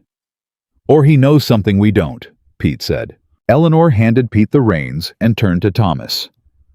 "He doesn't know what I learned this morning," she said. "And we have maybe 48 hours before he finds out that I spoke to Clara Hatch, so we need to use that time." She started for the house. "Get Cross. Bring him here if you can. Tonight." "Eleanor." Thomas caught her arm gently, briefly, a touch that was over before she had time to register surprise at it. She turned. His hand dropped. "Tell me what happened." She told him. She told him about Clara and the letter that had been intercepted, and Gerald's coerced signature, and the option agreement, and what Clara and Gerald were willing to do if the moment was right. She told him quickly and clearly, and she watched his face move through a range of expressions. Anger at Hayes, something complicated about Gerald Hatch, and then at the end, something she couldn't name, but that made the air between them feel different than it had before. "He tried to warn you," Thomas said. "Yes." "And Hayes stopped it." "Yes." Thomas was quiet. "That doesn't change what happened to you on that platform." "No," Eleanor said. "It doesn't. But it changes what Gerald is, which matters for what comes next." She paused. "He's not a villain. He's a man who was afraid and made poor choices, and has been living with them. That makes him useful because it means he has something left to lose that isn't money." Thomas looked at her. "What does he have left to lose?" "His wife," Eleanor said simply. "He made a choice that cost someone else enormously, and the woman who paid the price is now offering him a chance to be better than he was. Men who are not entirely lost generally want to take that chance." She paused. "Or at least, they want to. Thomas was looking at her in the way she was beginning to recognize that still careful, behind-the-eyes looking that he did when he was processing something beyond the surface of it. "You are not angry at him," Thomas said. It was not quite a question. "I'm not angry," Eleanor said honestly. "But I have bigger things to be angry about, and anger that isn't directed at something useful is just weather." Something that was not quite a smile moved across Thomas's face, brief, warm, gone again. "I'll ride for Cross," he said. Cross arrived before dark. The four of them, Cross, Thomas, Pete, and Eleanor, sat at the kitchen table, and Cross listened to everything Eleanor had brought back from the tea room, and he was quiet for a long time afterward, in the particular way of a man who is arranging something inside his mind. Clara Hatch's testimony, combined with Gerald's account of the coerced signature, changes the nature of the case, he said finally. It's no longer just a property dispute with suspicious documentation. It's a pattern of criminal coercion. He paused. What I want to do is file two things simultaneously: an injunction on the tax collection and a formal complaint to the territorial court about the conduct of the county records office. If we can file both on the same day, Hayes can't counter one without drawing attention to the other. How long to prepare both? Thomas asked. 10 days, Cross said. If Daniel Corr responds and has his documents, if Gerald and Clara commit formally, if we can locate even one other displaced rancher with original papers. I have a name, Pete said. Everyone looked at him. When Dan Corr came through in March, he mentioned a man named Sam Ellery. Had a ranch to the north, lost it 18 months ago. He's somewhere in the Bitterroot Valley, has family there. He paused. I know a man who might know where. Send word tonight, Eleanor said. I'll ride myself, Pete said and stood up. Pete, Thomas said. Pete paused. Thank you, Thomas said. It was not a small thing the way he said it. Pete nodded once briefly and went out. Cross looked at Eleanor across the table. There is something I have not told you yet, he said. Something I have been considering how to say. Eleanor waited. I know William Hayes, Cross said. Not in the way you know a neighbor. In the way you know an opponent you have been watching for a long time. He paused. He was not always what he is now. 20 years ago he was a legitimate businessman in Missouri. He married well. He had children. Another pause. His wife left him, took the children. The divorce was ugly and public. He lost the house, the business, most of what he had, and he came west with very little and rebuilt himself through methods that were not always legitimate. He paused. I tell you this, not to excuse him, but because a man who was once destroyed by circumstances he could not control and rebuilt himself through dominance and manipulation is a man who understands exactly what it means to take something from someone and exactly what it costs the person you take it from. He looked at Eleanor. Which means when this comes to light, and it will come to light, he will not go quietly, and he will not be kind about it. He will try to destroy whatever he can reach before he goes down. The kitchen was very still. What can he reach? Thomas asked. Cross looked at him steadily. You, your reputation, your ranch, anything he can damage as leverage to make you withdraw. He paused. And Miss Whitmore. Eleanor said, what can he do to me that he hasn't already tried? He can make the story of why you came here so public and so ugly that even if you win the legal case, you can't stay in this valley, Cross said. He can ensure that every person in Harlan Creek knows about Gerald Hatch and the platform and the abandoned bride in language designed to make you look either foolish or calculating. Either you were naive enough to come 800 miles for a man who didn't want you, or you came here with a plan to attach yourself to a wealthy rancher under false pretenses. He paused. It doesn't have to be true. It just has to be said often enough. Eleanor looked at the table. She thought about Constance Alderman on the boardwalk. She thought about the man on the barrel. She thought about what Margaret Sully had said. People are wondering about the arrangement, and how easy it would be to take that wondering and twist it into something that couldn't be untwisted. She thought about being 25 years old and already very tired. And then she thought about Daniel Corr in Butte, with nothing left, and Clara Hatch at a table with her hands folded around a cup she wasn't drinking from, and Gerald's letter that never arrived, and 7 ranches in 4 years, and Thomas standing in the hallway, saying under my protection to a man she never saw. Then we move before he does, Eleanor said. Cross looked at her. We don't wait for him to attack and respond, she said. We go to the community before he does. Not legally, that comes when Cross is ready, but socially. She paused. There are women in this town who don't know what Hayes has done to the ranches that are gone. They've seen their neighbors leave and they've assumed hard times or poor decisions. If they understood what actually happened, if the women of this valley understood that what happened to the Corrs and the Ellerys could happen to any one of their families, then Hayes's social campaign against me lands differently, because I'm not a scandalous woman with a questionable story. I'm the woman who found out what was happening and tried to stop it. Thomas was looking at her with that careful, behind-the-eyes look again. You want to tell the story before he can tell it, Thomas said. I want to tell the truth before he can replace it with a version of events that serves him, Eleanor said.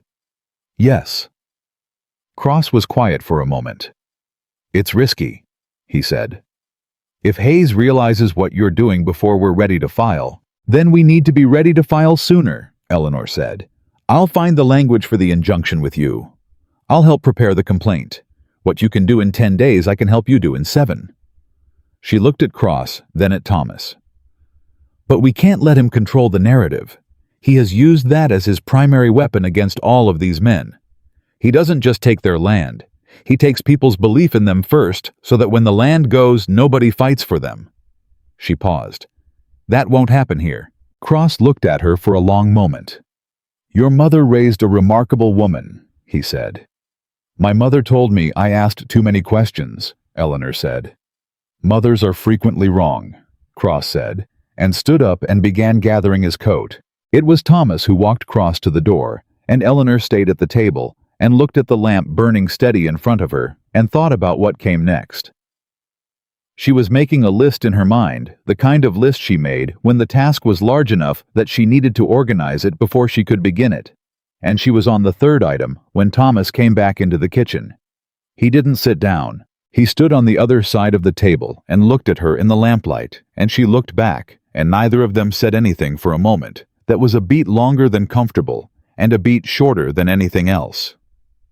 Eleanor, he said. She had noticed without making particular note of it when he had begun using her first name. It had happened gradually, somewhere between the 3rd week and the 4th. The way some things happen between people who are spending a great deal of time working closely together. The formal address, softening by degrees. Until one morning, you realize the formality is gone, and neither of you marked the exact moment it left. Yes, she said. If this gets worse before it gets better, Thomas said. If Hayes comes after you directly in a way that if it costs you something, you can't get back. He stopped. Started again. I need you to know that I will not let that happen without consequence for him, whatever it takes. Eleanor looked at him. Thomas, she said, I did not come here. I did not stay here because I needed someone to protect me from the consequences of doing the right thing.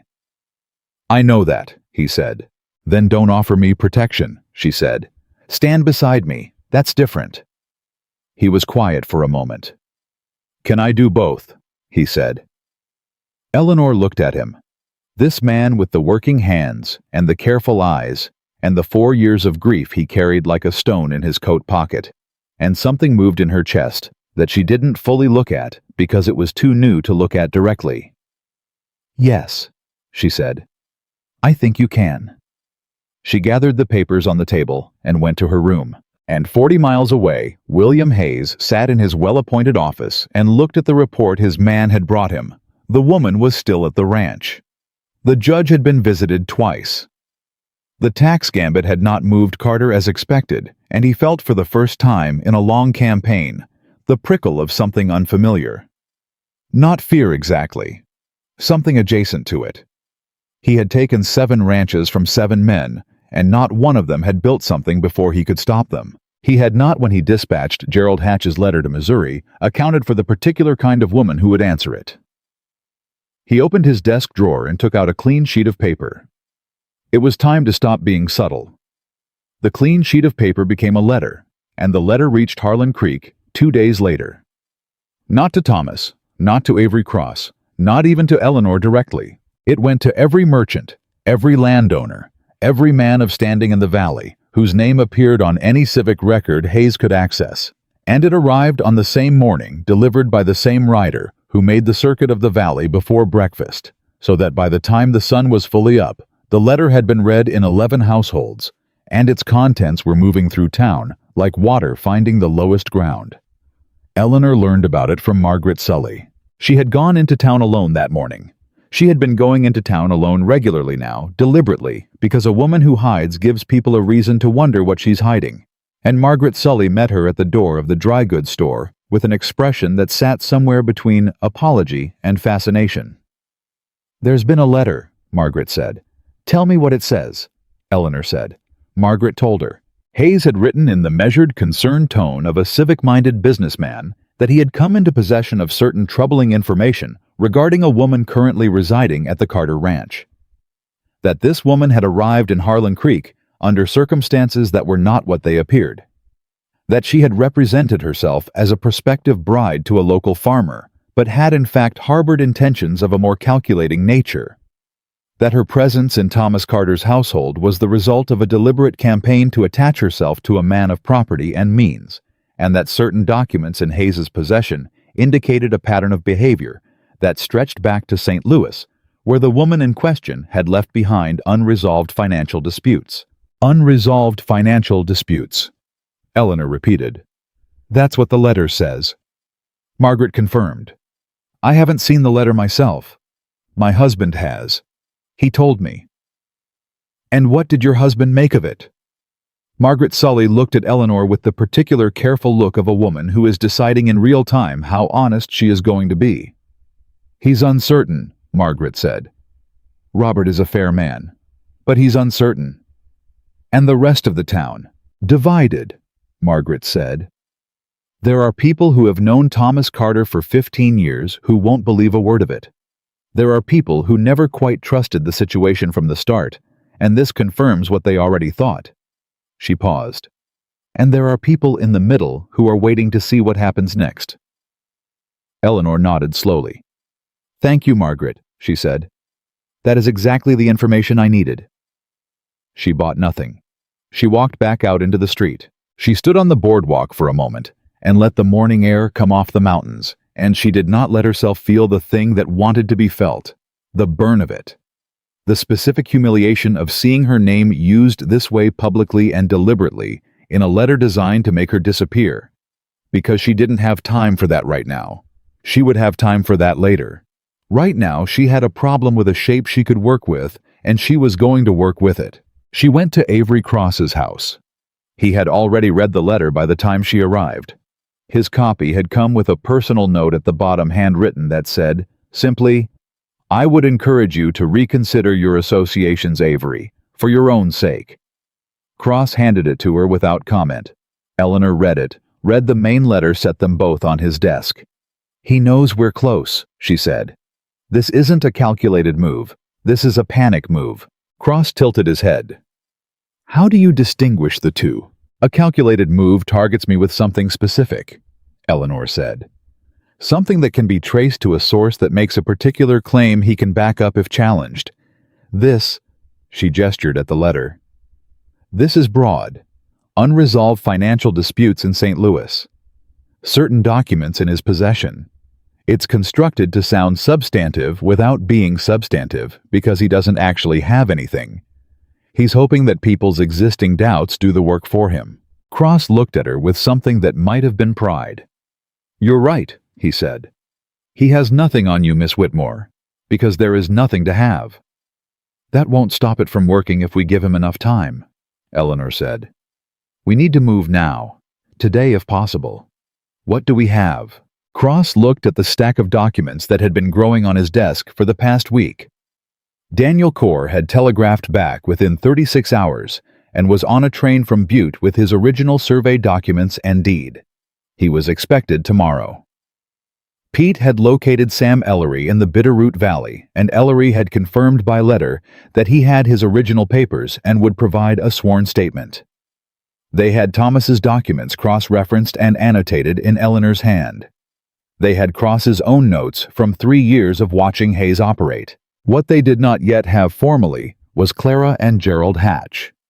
I need to speak to Clara today, Eleanor said, before Hayes gets to Gerald first. Cross was already reaching for his pen. I'll write her a note. No, Eleanor said. No notes. If Hayes has someone watching their house and I think he does, a note from your hand goes directly back to him. She paused. I'll go myself, unannounced. If I'm seen going to the Hatch farm, it looks like what it actually is, a woman visiting the wife of the man who was supposed to marry her. People will assume I'm angry or upset or making a scene. Nobody will assume I'm building a case. Cross looked at her for a long moment. You've thought about this carefully, he said. I think about everything carefully, Eleanor said. It's the only advantage I've ever consistently had. She rode to the Hatch farm, It was a modest operation, a few miles east of town.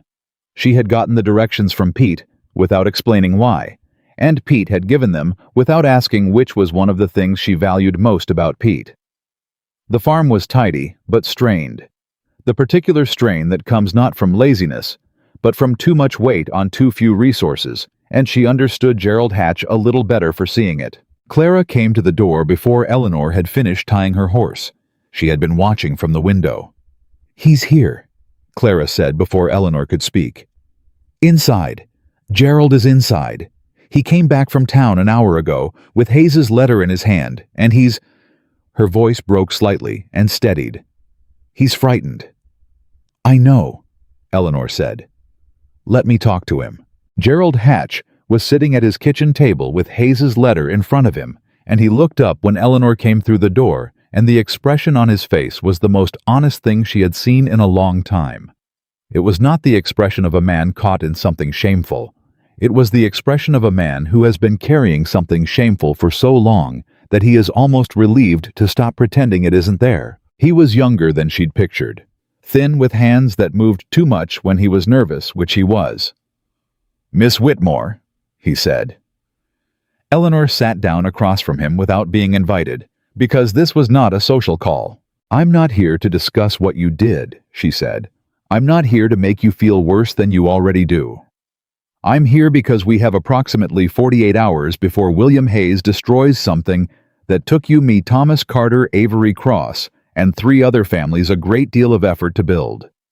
And I need to know if you're going to help us or not." Gerald looked at Clara, who was standing in the doorway. Clara nodded. Gerald looked back at Eleanor. "What do you need me to do?" "I need the original loan document," Eleanor said. "The one you signed with Hayes. The one that gives him a claim on this property." "He has it," Gerald said. "He took the original when I signed." "Did you keep a copy?" Gerald stopped. He was thinking.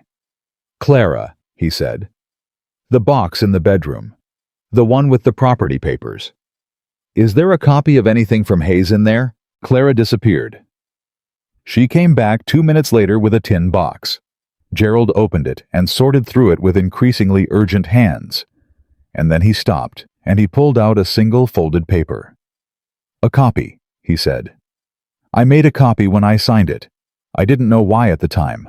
I had a feeling." Eleanor took the paper and read it. She read it twice. Her heart was beating faster than she would have liked. "Gerald," she said, "this document has a clause in it that I don't believe you were told about." "What clause?" "This clause here, paragraph 4, says that if Hayes calls the loan due and you don't pay within 30 days, he has the right to transfer the debt to any other note holder at his discretion." She looked at him. "Do you understand what that means?" Gerald shook his head. "It means Hayes can sell your debt to himself under a different name," Eleanor said. "He can foreclose on your property, not as William Hayes, but as whatever business entity he creates. It breaks the chain of evidence connecting him to the seizure. By the time anyone traces it back, the property has changed hands twice, and Hayes's name isn't on the deed." She set the document down. "He's done this before. It's how he kept his name off the other ranches. The land doesn't go to Hayes, it goes to a company called Harlan Creek Land Holdings, which is Hayes, but it takes a lawyer and a great deal of time to prove that." The kitchen was very quiet. "He was going to take everything," Gerald said. Not a question. "Yes," Eleanor said. "The marriage to Clara, it bought you time and it bought you compliance. But it was never going to save you." She paused. "The only thing that saves you is what you do in the next 2 days." Gerald put his face in his hands for a moment. Clara crossed the room and put her hand on his shoulder, and Eleanor watched this small, quiet act of a wife standing with her husband in a bad moment. And she felt something that was not quite forgiveness, and not quite the absence of anger, but was some third thing that had elements of both. Gerald raised his head. His eyes were red, but his voice was steady. "Tell me what you need," he said. Eleanor told him. She was back at the Carter Ranch by early afternoon. Thomas was waiting for her in the yard. She had learned that he often ended up in the yard when she was in town. that he had a way of finding reasons to be outside when she was due back, though he would never have said so. And he read her face before she said a word. "You got them," he said. "Both of them," Eleanor said. "Gerald has a copy of the original loan document with a clause in it that explains exactly how Hayes was going to hide his tracks after the foreclosure. It's Thomas. It's very damning. Cross needs to see it tonight." Thomas looked at her for a moment. "Are you all right?" She considered the question seriously, the way he always considered things seriously when she said them, and she appreciated it, because he wasn't asking out of habit. He was actually asking. "I'm very well," she said. "I'm better than I've been since I got off that train." She paused. "I'm angry and I'm focused, and those two things together seem to work very well in me." Thomas nodded. The corner of his mouth moved. "That's what Pete says," he said. Eleanor looked at him. "Pete said something about me. Pete said, and I am quoting him directly because he would want it quoted accurately, that you're the most organized, angry person he has ever encountered, and he means that as the highest compliment he knows how to give." Eleanor felt something warm move through her chest. "Tell Pete I said thank you," she said. That evening, with Daniel Corr, arrived from Butte, a quiet, worn man with the careful eyes of someone who has been beaten by something large and is still in the process of deciding whether to stay beaten. They gathered at Cross's house. Corr brought his survey documents. Eleanor brought Gerald's copy of the loan agreement. Cross spread everything across his desk, and they stood around it, all of them, and Cross went through each piece methodically, his finger moving along lines of ink, and the room was very quiet. When he finished, he straightened up. "We file tomorrow," he said.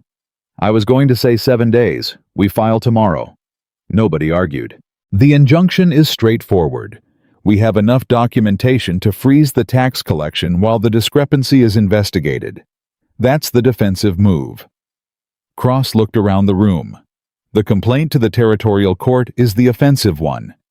We are alleging a systematic pattern of document fraud in the county records office coordinated with a scheme to coerce property owners through manipulated debt instruments."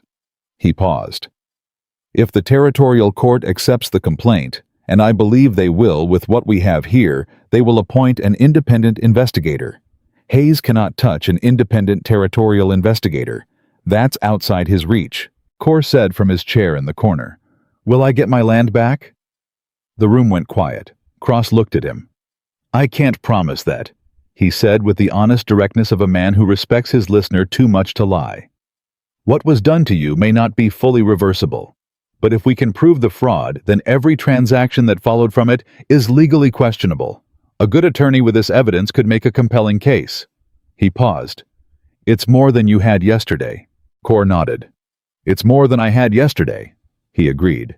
"That's enough for now." Eleanor looked at this man who had lost 400 acres and 2,000 head of cattle, and was now working as a laborer in Butte, who had gotten on a train and come here with his documents, because a woman he'd never met asked him to. And she thought about what it must have cost him to do that. To come back to the valley, where he'd been destroyed, and sit in a room and help build a case that might not give him back what he'd lost. She thought this is what courage actually looks like. Not the dramatic kind, the quiet, practical kind, the kind that shows up anyway. "Mr. Corr," she said. "Thank you." He looked at her. "Don't thank me," he said. "Just make sure it counts." They filed the next morning. Cross went to the county courthouse personally with Thomas beside him, and Eleanor waited at the ranch because Cross said having her present would give Hayes's people the opportunity to create a public confrontation designed to disrupt the filing. She waited at the ranch with Pete and Corr, who was staying in the spare room that had been Eleanor's until she moved to the larger one off the kitchen, and she sat at the kitchen table and worked through the additional documentation she'd been preparing. A comparative analysis of all 7 ranches, organized by date and method, showing the pattern of what had been done to each one, because she needed her hands to be doing something, or she would drive herself out of her mind. Pete made coffee. Corr sat at the table across from Eleanor and watched her work. "You were supposed to marry a farmer," he said after a while. "I was," Eleanor said. And instead you ended up here." "I did." Cor was quiet for a moment. "My wife said that things happen the way they need to happen," he said. "I never entirely believe that. Too convenient." He paused. "But sometimes it seems like maybe things happen the way they need to for someone else, even if not for you." He looked at the papers Eleanor was organizing. "Gerald Hatch wrote a letter, and you got on a train, and now you're here building the thing that might bring Hayes down." He paused. "I don't think Gerald Hatch knew what he was doing when he wrote that letter. He was trying to find a capable woman," Eleanor said. "He found one," Cor said. Thomas and Cross came back at midday. Thomas came through the door first, and Eleanor knew from his face before he said a word that it had gone through. "Filed," she said. "Filed," Thomas said. "Both documents. The clerk tried to tell us we needed additional forms for the territorial complaint, and Cross recited statute at him for 4 minutes until the clerk decided the forms were fine." Cross came in behind Thomas, brushing dust from his coat. "Leonard Pratt was in the courthouse," he said. "He saw us. He knows." "How long before Hayes knows?" Eleanor asked. "An hour," Cross said. "Maybe less." "Then we have about an hour before everything changes," Eleanor said. "What do we do with an hour?" Pete asked. "We eat," Eleanor said. "And then we get ready." She made food because making food was something concrete and useful, and her hands needed something concrete and useful, and they sat at the table, Thomas and Cross and Cor and Pete and Eleanor, and they ate together, and nobody talked much, and the meal was simple and good, and the kitchen was warm, and Eleanor thought that this was the kind of moment you didn't know you'd remember until later when you were looking back at it. The hour passed, and then the rider came. He came hard up the ranch road, which told Eleanor before he even reached the gate that it wasn't a casual message. Thomas went to the door, and Eleanor was right behind him. And the rider was one of the young men from the stable in town, red-faced from the pace his horse blowing hard. "Message from Judge Cross's wife," the rider said. "She said to come quick. Said someone's been to the house. Said they took something." Cross was already moving before the sentence was finished. They rode into town together, Cross and Thomas and Eleanor and Cross's wife, a small composed woman named Helen, who had the focused calm of someone who is frightened and refusing to show it, met them at the door. "2 men came," Helen said. 40 minutes ago. I told them Avery wasn't here. They said they had business. When I told them to come back later, one of them went to the study window." She paused. "They didn't come inside, but when I went to the study afterward..." She looked at her husband. "The file on the left side of your desk. The correspondence file." Cross went to the study. He came back out with an expression that Eleanor had not seen on him before. Flat. Cold. "The copies of the county letters," he said. "The ones that showed the altered language. They're gone." The hallway was very quiet. "They went through the window," Thomas said. "Yes." While she was at the door talking to the other one. "Yes." Eleanor thought. She thought fast, and she thought clearly, and she said, "Cross, did you keep copies of those letters anywhere else?" "In my files at the courthouse," Cross said. "In the territorial records I submitted this morning." He paused. "Hayes can't touch those. The originals are now part of a formal territorial filing. The copies from my house are gone, but they're not the originals." He looked at Eleanor. "He made his move too late." "He made it to rattle us," Eleanor said. "He knows he can't get the filings back. This was to make us feel like we're losing ground." She looked at Thomas. "It means we're scaring him." Thomas looked at her. "We are scaring him," he said. "Yes," Eleanor said. "Good." But the next morning brought something worse than rattled nerves. The next morning, Gerald Hatch came to the ranch riding too fast and with the specific look of a man who has not slept and has run out of time to pretend otherwise. Eleanor saw him from the kitchen window and was out the door before he had fully stopped his horse. "What happened?" she said. Gerald climbed down. His hands were shaking. "Hayes came to the farm last night," Gerald said. "Late. He came himself, not his men. Hayes himself, which Clara said she'd never seen him do before.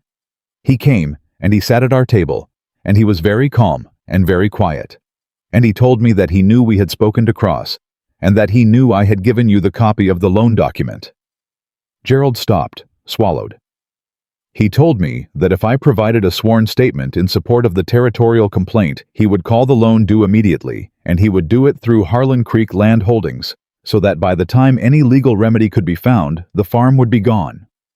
He looked at Eleanor, and the shame in his face was enormous. He was telling me that if I speak, I lose everything anyway. He was telling me there's no point. Thomas came out of the barn behind Eleanor. "Gerald," he said. Gerald looked at him. There was in that look a long history of small-town proximity. Two men who had been neighbors in a valley for years, who had traded nods at church socials and brief words at the feed store, who had never been close but had existed in each other's periphery, as decent neighbors do. And something in Gerald's face cracked slightly at being looked at with steadiness instead of judgment. "What do I do?" Gerald said. It was the most honest thing Eleanor had heard him say. Thomas looked at Eleanor. Eleanor looked at Gerald. "Where is Clara?" she said. "At the farm. She wanted to come. I told her to wait until I—" He stopped. "I told her to wait." "Go get her," Eleanor said. "Both of you come back here. Bring the copy of the loan document and anything else from that tin box that touches Hayes." She paused. "And Gerald." He looked at her. "He called that loan the moment he decided you were a threat," Eleanor said. "Whether you speak or stay silent, the loan is called. You understood that when you gave me that document. He's telling you silence will protect you, but silence has never protected anyone from Hayes." She held his gaze. "He's bluffing. Not about calling the loan he'll do that, but about what happens after. Because if this complaint goes forward, and Hayes has investigated every instrument he holds against every person in this valley gets scrutinized, including yours." She paused. "The only way through is through." Gerald looked at her for a long time. "You're not frightened of him," he said. "Not an accusation. Something like wonder." "I'm frightened of him," Eleanor said. "I'm also furious, and I find that the fury is stronger." She paused. "Go get Clara." He went.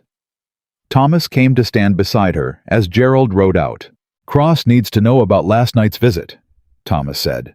"Hayes going to the farm personally making direct threats, that's evidence of consciousness of guilt. It goes into the record." "I know," Eleanor said. "Write it down while it's fresh. Every detail Gerald told us. Time what was said that it was Hayes himself." She paused. "Is Pete back from Ellery?" "Got in before dawn," Thomas said. "Ellery signed a sworn statement. Pete has it." Eleanor looked at the road where Gerald had disappeared. "We're going to be all right," she said. She said it the way you say something when you are deciding to believe it rather than because you already do. Thomas said quietly, "I know." She turned to look at him. He was looking at her with that behind-the-eyes look. But this time, he didn't look away when she caught it, and neither did she. And the moment held, the way moments hold when two people have been through enough together that they are no longer quite strangers to each other's interiors. "Eleanor," he said. "Not yet," she said, gently, steadily. "Let's finish this first." He nodded. He understood. Gerald came back with Clara an hour later, and they sat at the table, and Eleanor listened and organized, and Thomas held the room, and Pete made coffee, and Cross, who had been sent for, arrived by mid-morning, and Gerald told him everything Hayes had said the night before, and Cross wrote it all down, and when Gerald had finished, Cross looked up from his notes. "He threatened a witness in an active territorial complaint," Cross said. "That is no longer a civil matter. That is criminal conduct." He set his pen down. "I need to send a wire to Helena today." He went to send it. And in the kitchen of the Carter Ranch, Eleanor sat across from Gerald and Clara Hatch, the man who had once been a letter and a hope, and then a humiliation, and then a piece of evidence, and then improbably something like an ally, and she thought about how strange and circuitous a path could be. How something could begin as your worst moment, and become the foundation of something you could not have planned. Gerald looked at her. "I'm sorry," he said. "For all of it. I know that doesn't fix—" "No," Eleanor said. "It doesn't. But it's not nothing either." She paused. "Use it to do the right thing. That's all anyone can do with an apology." The wire to Helena went out at noon. By evening there was a reply. An independent territorial investigator would arrive in Harlan Creek in 4 days. William Hayes read the telegram his man brought him at 7 that evening, and for the first time in 2 decades of methodical acquisition, he understood that he had made a mistake. Not in what he'd done, in who he'd underestimated. He sat with that for a long time, and in the Carter Ranch kitchen, Eleanor washed the supper dishes and listened to the sound of voices in the next room. Thomas and Cor and Pete talking the particular warm sound of people who have been through something hard together. And she dried her hands on the cloth by the sink and looked out the dark window at her own reflection. She thought like someone who lived here. The investigator's name was Robert Crane, and he arrived on the Thursday morning train looking like exactly what he was, a man sent by people with authority to find out what people with less authority had done wrong. He was 50 compact with a gray suit that had seen serious use, and the particular unhurried manner of someone who has been lied to professionally for long enough that he no longer reacts to lies the way ordinary people do. He simply noted them, set them aside, and continued. Cross met him at the station. Eleanor was not there because Cross had suggested she stay away from the initial arrival, and she had agreed not because she was afraid of Crane, but because she understood optics. A woman who appeared too eager to get in front of the investigator looked like a woman with a performance prepared. What she had was not a performance. She would wait to be asked. She was asked by 3 o'clock that afternoon.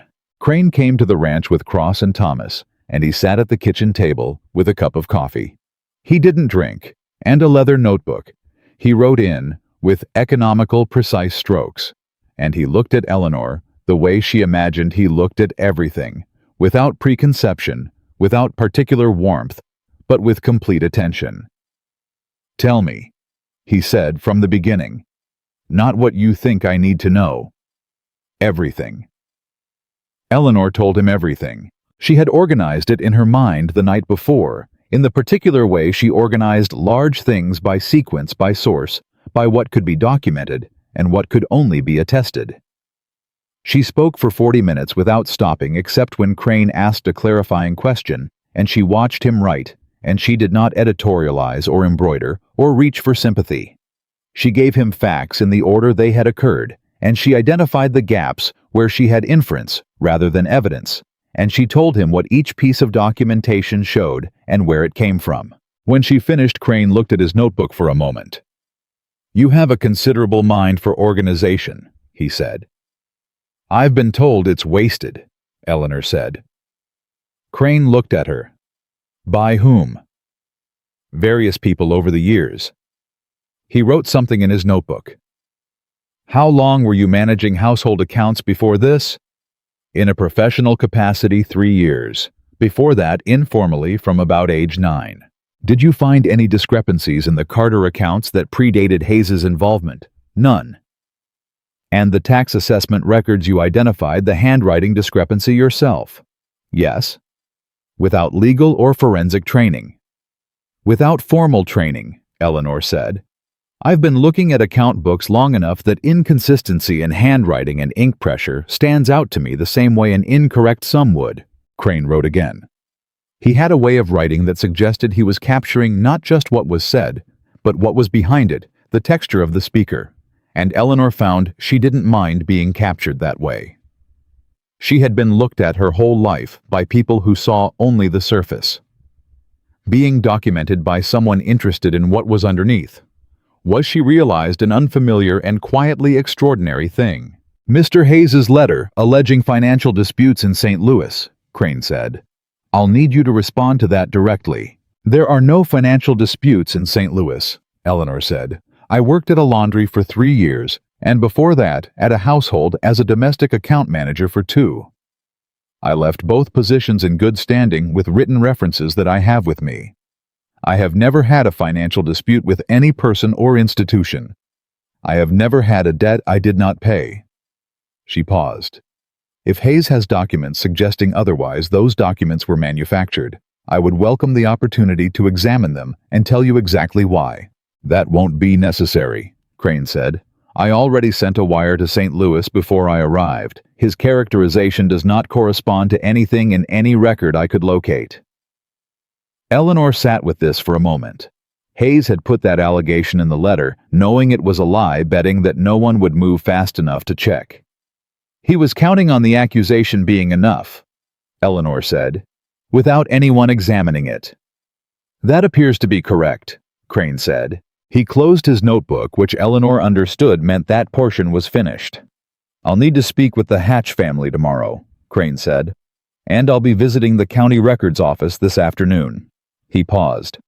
"I want you to understand, Miss Whitmore, that the pace of a territorial investigation is not always as fast as the circumstances seem to demand. I cannot promise you a resolution in days." "I understand that," Eleanor said. "The injunction cross-filed freezes the tax collection for a minimum of 60 days while the investigation proceeds. The immediate threat to Mr. Carter's property is suspended." He looked at her. "You have some time." "Thank you," Eleanor said. Crane stood picking up his hat. At the door, he paused. "One more question," he said. "Yes." "What do you intend to do?" he said. "After, whatever the outcome?" Eleanor looked at him. It was the first question she hadn't been prepared for, and she recognized that he had saved it for last, deliberately, because an unprepared answer was more honest than a prepared one. "I intend to stay," she said. It was the first time she had said it out loud directly without qualification. Crane nodded once, as though this was the expected answer, and left. Thomas, who had been standing in the doorway through the last exchange, came into the kitchen when Crane's horse moved off down the road. He didn't say anything for a moment. He stood at the counter with his back to her, and Eleanor waited because she had learned that Thomas needed a moment to arrive at things that mattered. He turned around. "You intend to stay?" he said. "Yes." "On this ranch?" "Not necessarily on this ranch," Eleanor said carefully. "In this valley. In Harlan Creek." She paused. "I told you I had nowhere to go back to. But it's more than that now. I have something here, something I built. I don't leave things I've built." Thomas looked at her for a long time. "Eleanor," he said. "Thomas, I am not good at this," he said, "at saying the particular things that need saying. I'm aware that there have been moments where a different man would have spoken sooner, more clearly." He stopped, started again. "I have spent 4 years convincing myself that the life I had before was the only kind of life I was going to get. That Margaret and the boy, that losing them meant I had used up whatever I was allowed to have." He paused. "I know that's not a reasonable thing to believe. I believed it anyway." Eleanor said nothing. She let him find his way to the end of it. "You came here broken," Thomas said. "Or you were supposed to be broken. And instead, you sat at my kitchen table and reorganized my accounts and found the problem in my ranch operation and wrote letters to suppliers and put the ledger book back in the study where it belonged and made me eat regular meals and told Constance Alderman to mind her business in language that was so perfectly polite it took her 3 days to realize she'd been dismissed." He paused. "And somewhere in the middle of all that, I stopped thinking about what I'd lost and started thinking about what was in front of me." Eleanor's hands were very still in her lap. "You are the most competent, most stubborn, most clear-eyed person I have encountered in 36 years, Thomas said. "And I—" He stopped. "I don't want you to stay in this valley. I want you to stay here, in this house, with me." He looked at her directly. "If that is something you could want." Eleanor thought about the platform in the dark. She thought about the torn letter and the 840 miles and the station clerk with his crooked spectacles. She thought about the night she had whispered to nobody that maybe people like her were never meant to be chosen. She thought about being wrong. "Yes," she said. "That is something I could want. Thomas closed his eyes briefly. When he opened them, something in his face had released something that had been held very tight for a very long time, and the releasing of it made him look younger and more himself, as though the man he had been before 4 years of grief was still there underneath, and had just been given permission to come forward. He crossed the kitchen in 3 steps and took both her hands in his, and they were warm and certain. Those working hands, and Eleanor held them back with the same certainty, and they stood like that in the kitchen of the ranch that was being saved, and the life that was being remade, and neither of them said another word, because nothing else needed to be said right now. There would be time for words. There was suddenly a great deal of time. Crane's investigation moved faster than anyone had expected, because Crane himself was a man who operated with focused efficiency, and because the evidence Eleanor had assembled was, as he told Cross privately, the most organized documentation of its kind he had encountered in 12 years of territorial work. He did not say this to flatter anyone. He said it because it was operationally relevant. Organized evidence meant faster review meant faster findings.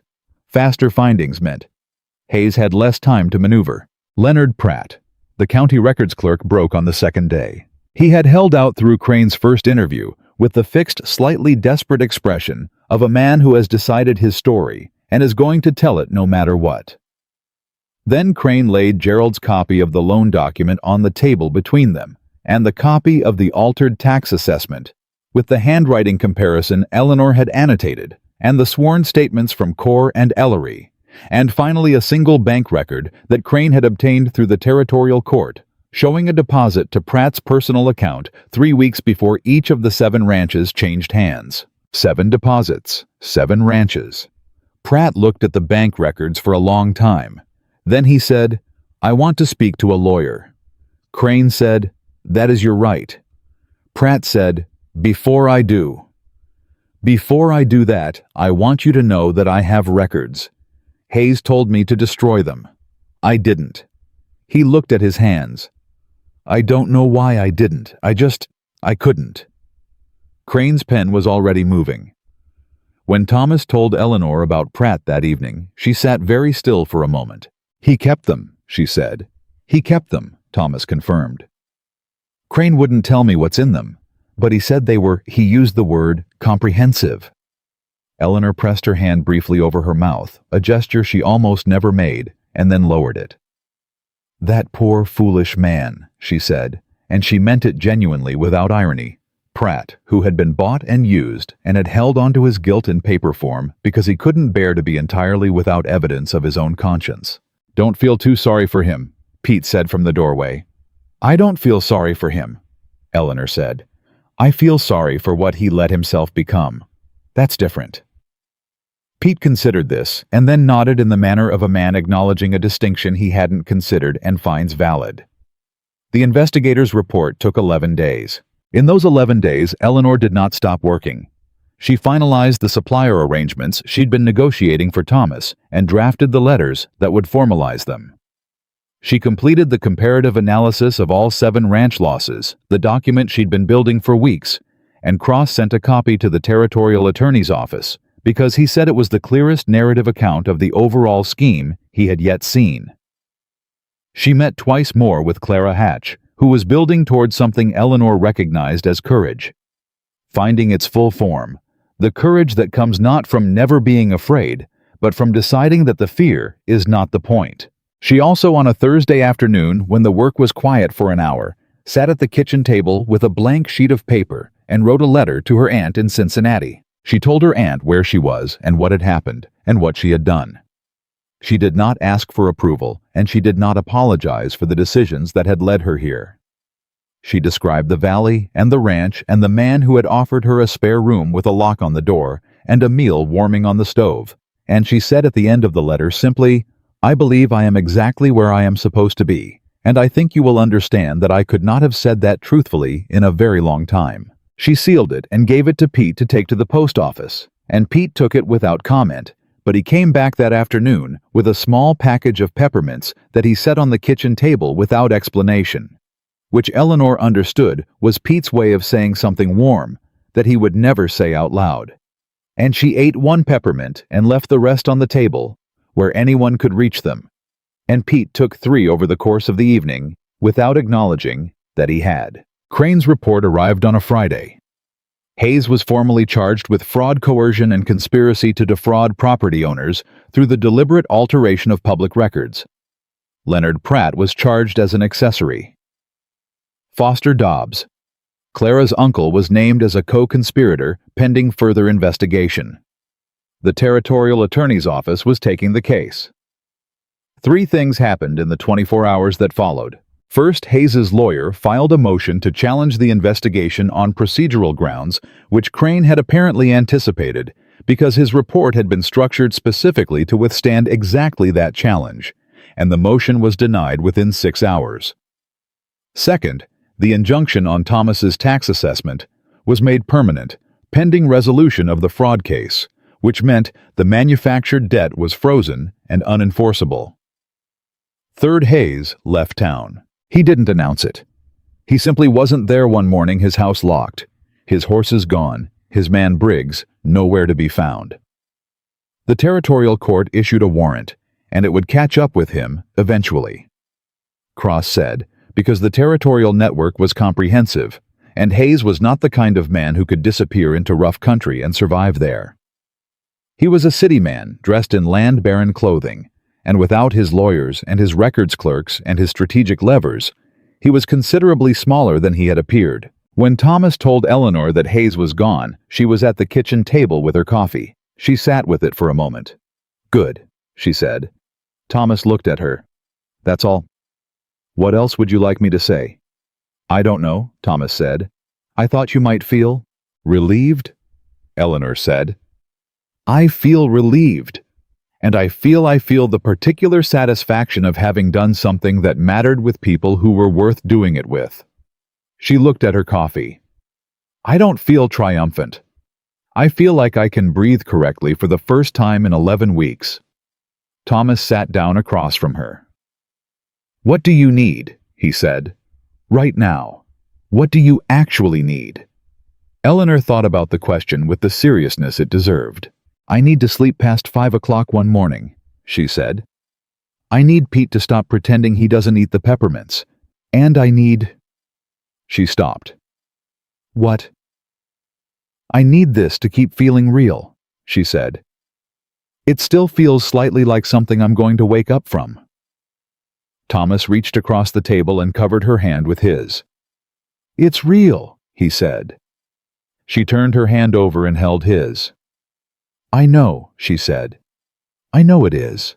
2 weeks later, on a Saturday that arrived bright and cold and impossibly clear, the way Montana Saturdays could, in late autumn, Daniel Corr received a letter from the Territorial Attorney's Office. It said that given the evidence of fraudulent conduct in the county records, the property transfers related to the Harlan Creek landholding scheme were being reviewed, and that 3 of the 7 affected ranches, including Corr's, had been identified as candidates for restoration proceedings. It was not a guarantee. It was not a promise. But it was the first official communication that used the word restoration in connection with land that had been taken from him. And when Corr read it at the kitchen table of the Carter Ranch, where he had been staying through the investigation, his hands shook slightly and he set the letter down and looked out the window for a long time. Nobody said anything. Pete refilled his coffee. That was enough. Corr left for Butte that afternoon to speak with the Territorial Attorney's representative directly. Before he left, he shook Thomas's hand and then looked at Eleanor, and whatever he wanted to say was too large for the moment he had available, so he simply said, "You told me to come. I'm glad I came." Eleanor said, "So am I." "Mr. Corr, so am I." He tipped his hat and rode to the station, and Eleanor watched him go, and she thought about what Cross had said more than you had yesterday, and she thought that this was what justice actually looked like. Not the dramatic kind, not the kind with speeches and ceremonies, the kind that arrived as a letter on a Saturday morning and made a man's hands shake, and that was enough. It was, in fact, more than enough. In November, Eleanor opened an office. It was a small room above the dry goods store, which Margaret Sully's husband Robert offered her at a modest rent, with the particular combination of practical decency and mild guilt that characterized his better moments. She put a sign on the door that said, Eleanor Whitmore Property and Accounts, and she spent 2 days making the room functional with the same systematic efficiency she had brought to Thomas's study, and on the 3rd day she opened the door and sat at her desk and waited. She did not wait long. The first person through the door was a woman named Ada Ferris, whose husband had died in September and left behind a farm with accounts that had not been kept in 3 years, and a loan from a bank in Billings that Ada did not understand and was frightened to ask about. Eleanor spent 2 hours with Ada, and at the end of those 2 hours, Ada understood her loan, her accounts, and her options, and she left with the particular expression of a woman who came in carrying something she couldn't see and is leaving having put it down. At the door, Ada turned back. "How much do I owe you?" she said. "Nothing this time," Eleanor said. "Come back when you need help again. We'll keep an account." Ada looked at her. "People are saying things about you," she said. "People say you caused trouble." "I solved trouble," Eleanor said. "The distinction matters." Ada nodded. "Yes," she said. "It does." And she left. By the end of the first month, Eleanor had 6 regular clients. By the end of the second, she had 12, and 2 of them were men ranchers, who had initially been uncertain and had arrived at her door with the slightly defensive air of people doing something they weren't sure about, and had left with their accounts organized and the defensive air gone, and something more practical in its place. Margaret Sully started sending her coffee in the mornings, without being asked. Constance Alderman walked past the office window one afternoon and gave Eleanor the infinitesimal nod of a woman revising a position she would never formally acknowledge having held. Eleanor accepted the nod with equal tact. Pete said one evening at the ranch, "The whole valley knows your name now." "I know," Eleanor said. "Half of them are glad about it." "What about the other half?" "Getting there," Pete said. And he ate a peppermint. The formal hearing on the Hayes case was scheduled for February in Helena, and Cross was preparing to attend as a primary witness.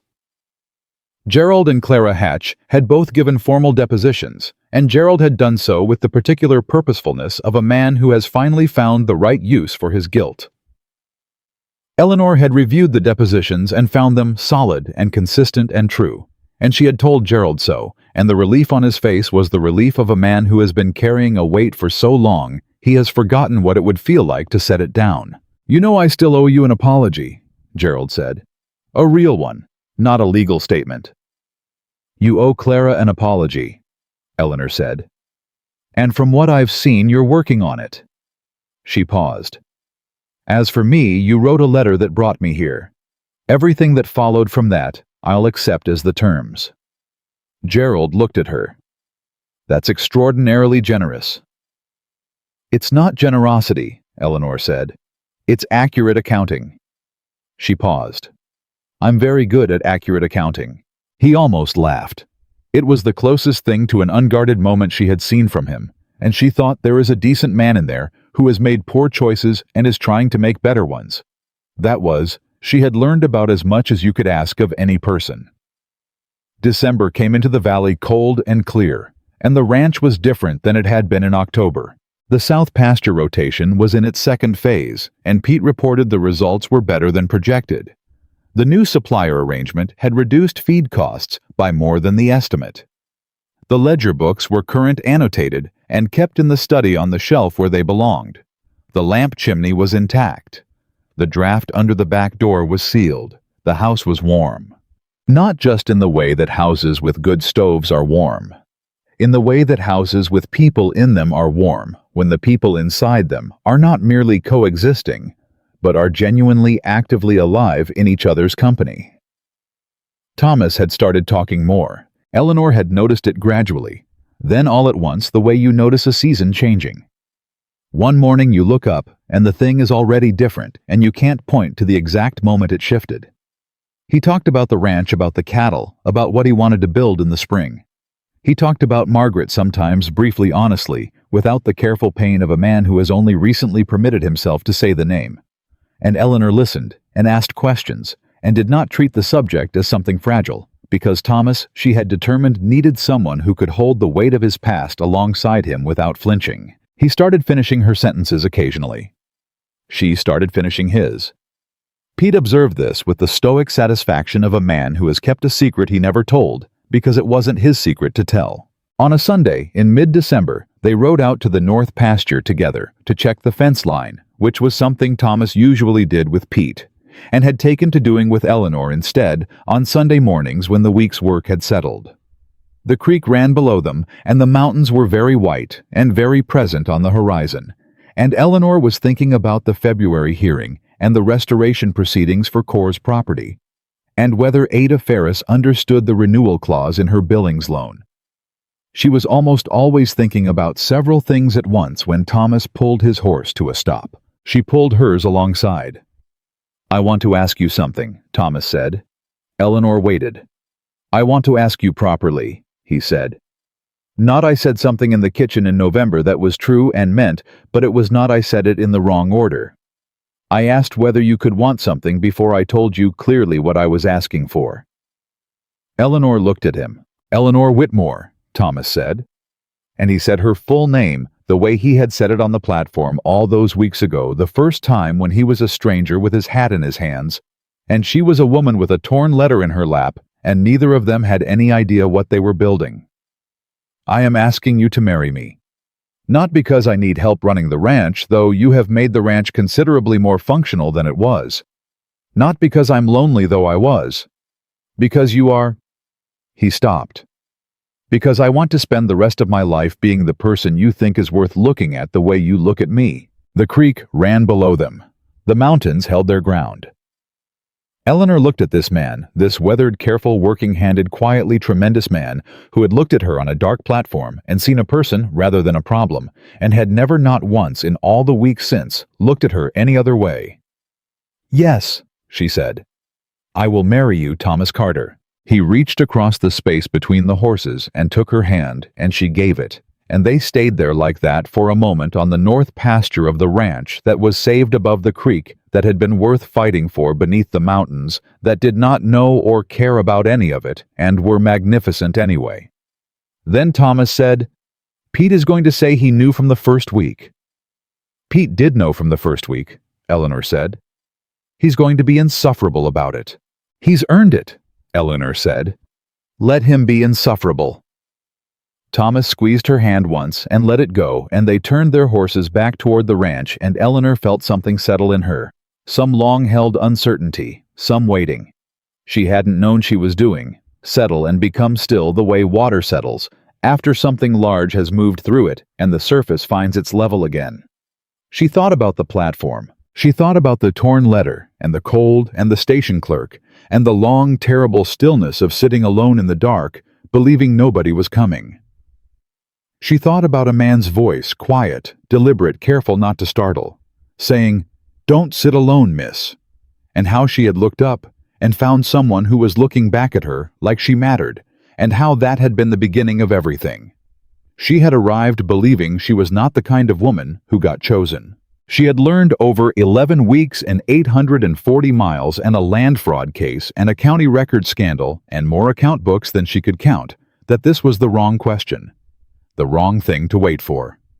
Being chosen was what happened when someone else made a decision about your worth, and other people's decisions about your worth had never once in 25 years accurately reflected what you actually were. The right question was not, will someone choose me?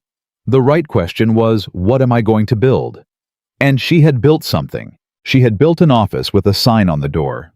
She had built a fair shot for 7 families who had been systematically robbed. She had built a friendship with Pete that expressed itself entirely in coffee and peppermints and gruff, accurate observations. She had built something with Clara Hatch that had started as strategy and was becoming quietly and genuinely something that looked like friendship. She had built a home out of a house that grief had emptied, and she had done it not by filling the space with herself, but by working alongside the man who lived in it until the warmth came back. Naturally, the way warmth always does when people stop shutting it out. And she had built without entirely planning to a life. Not the life she had traveled 840 miles to find. Better. The ranch gate came into view, and Pete was in the yard, and he looked up when they rode in, and looked at their faces, and looked at their hands, and said with complete composure, "Took you long enough." Thomas said, "You knew from the first week." "I knew from the first day," Pete said. "She fixed the lamp chimney." He picked up his tools. "I'll start on the fence repair in the south field." He walked away. Thomas looked at Eleanor. Eleanor looked at Thomas. And the life they were going to build together was already quietly underway. Not because the world had finally decided to give Eleanor Whitmore what she deserved, but because Eleanor Whitmore had decided on a cold platform in the dark, with a torn letter in her hands, that she was not going to sit still and wait for the world to make up its mind about her. She had stood up, she had gotten in the wagon, and she had built the rest herself.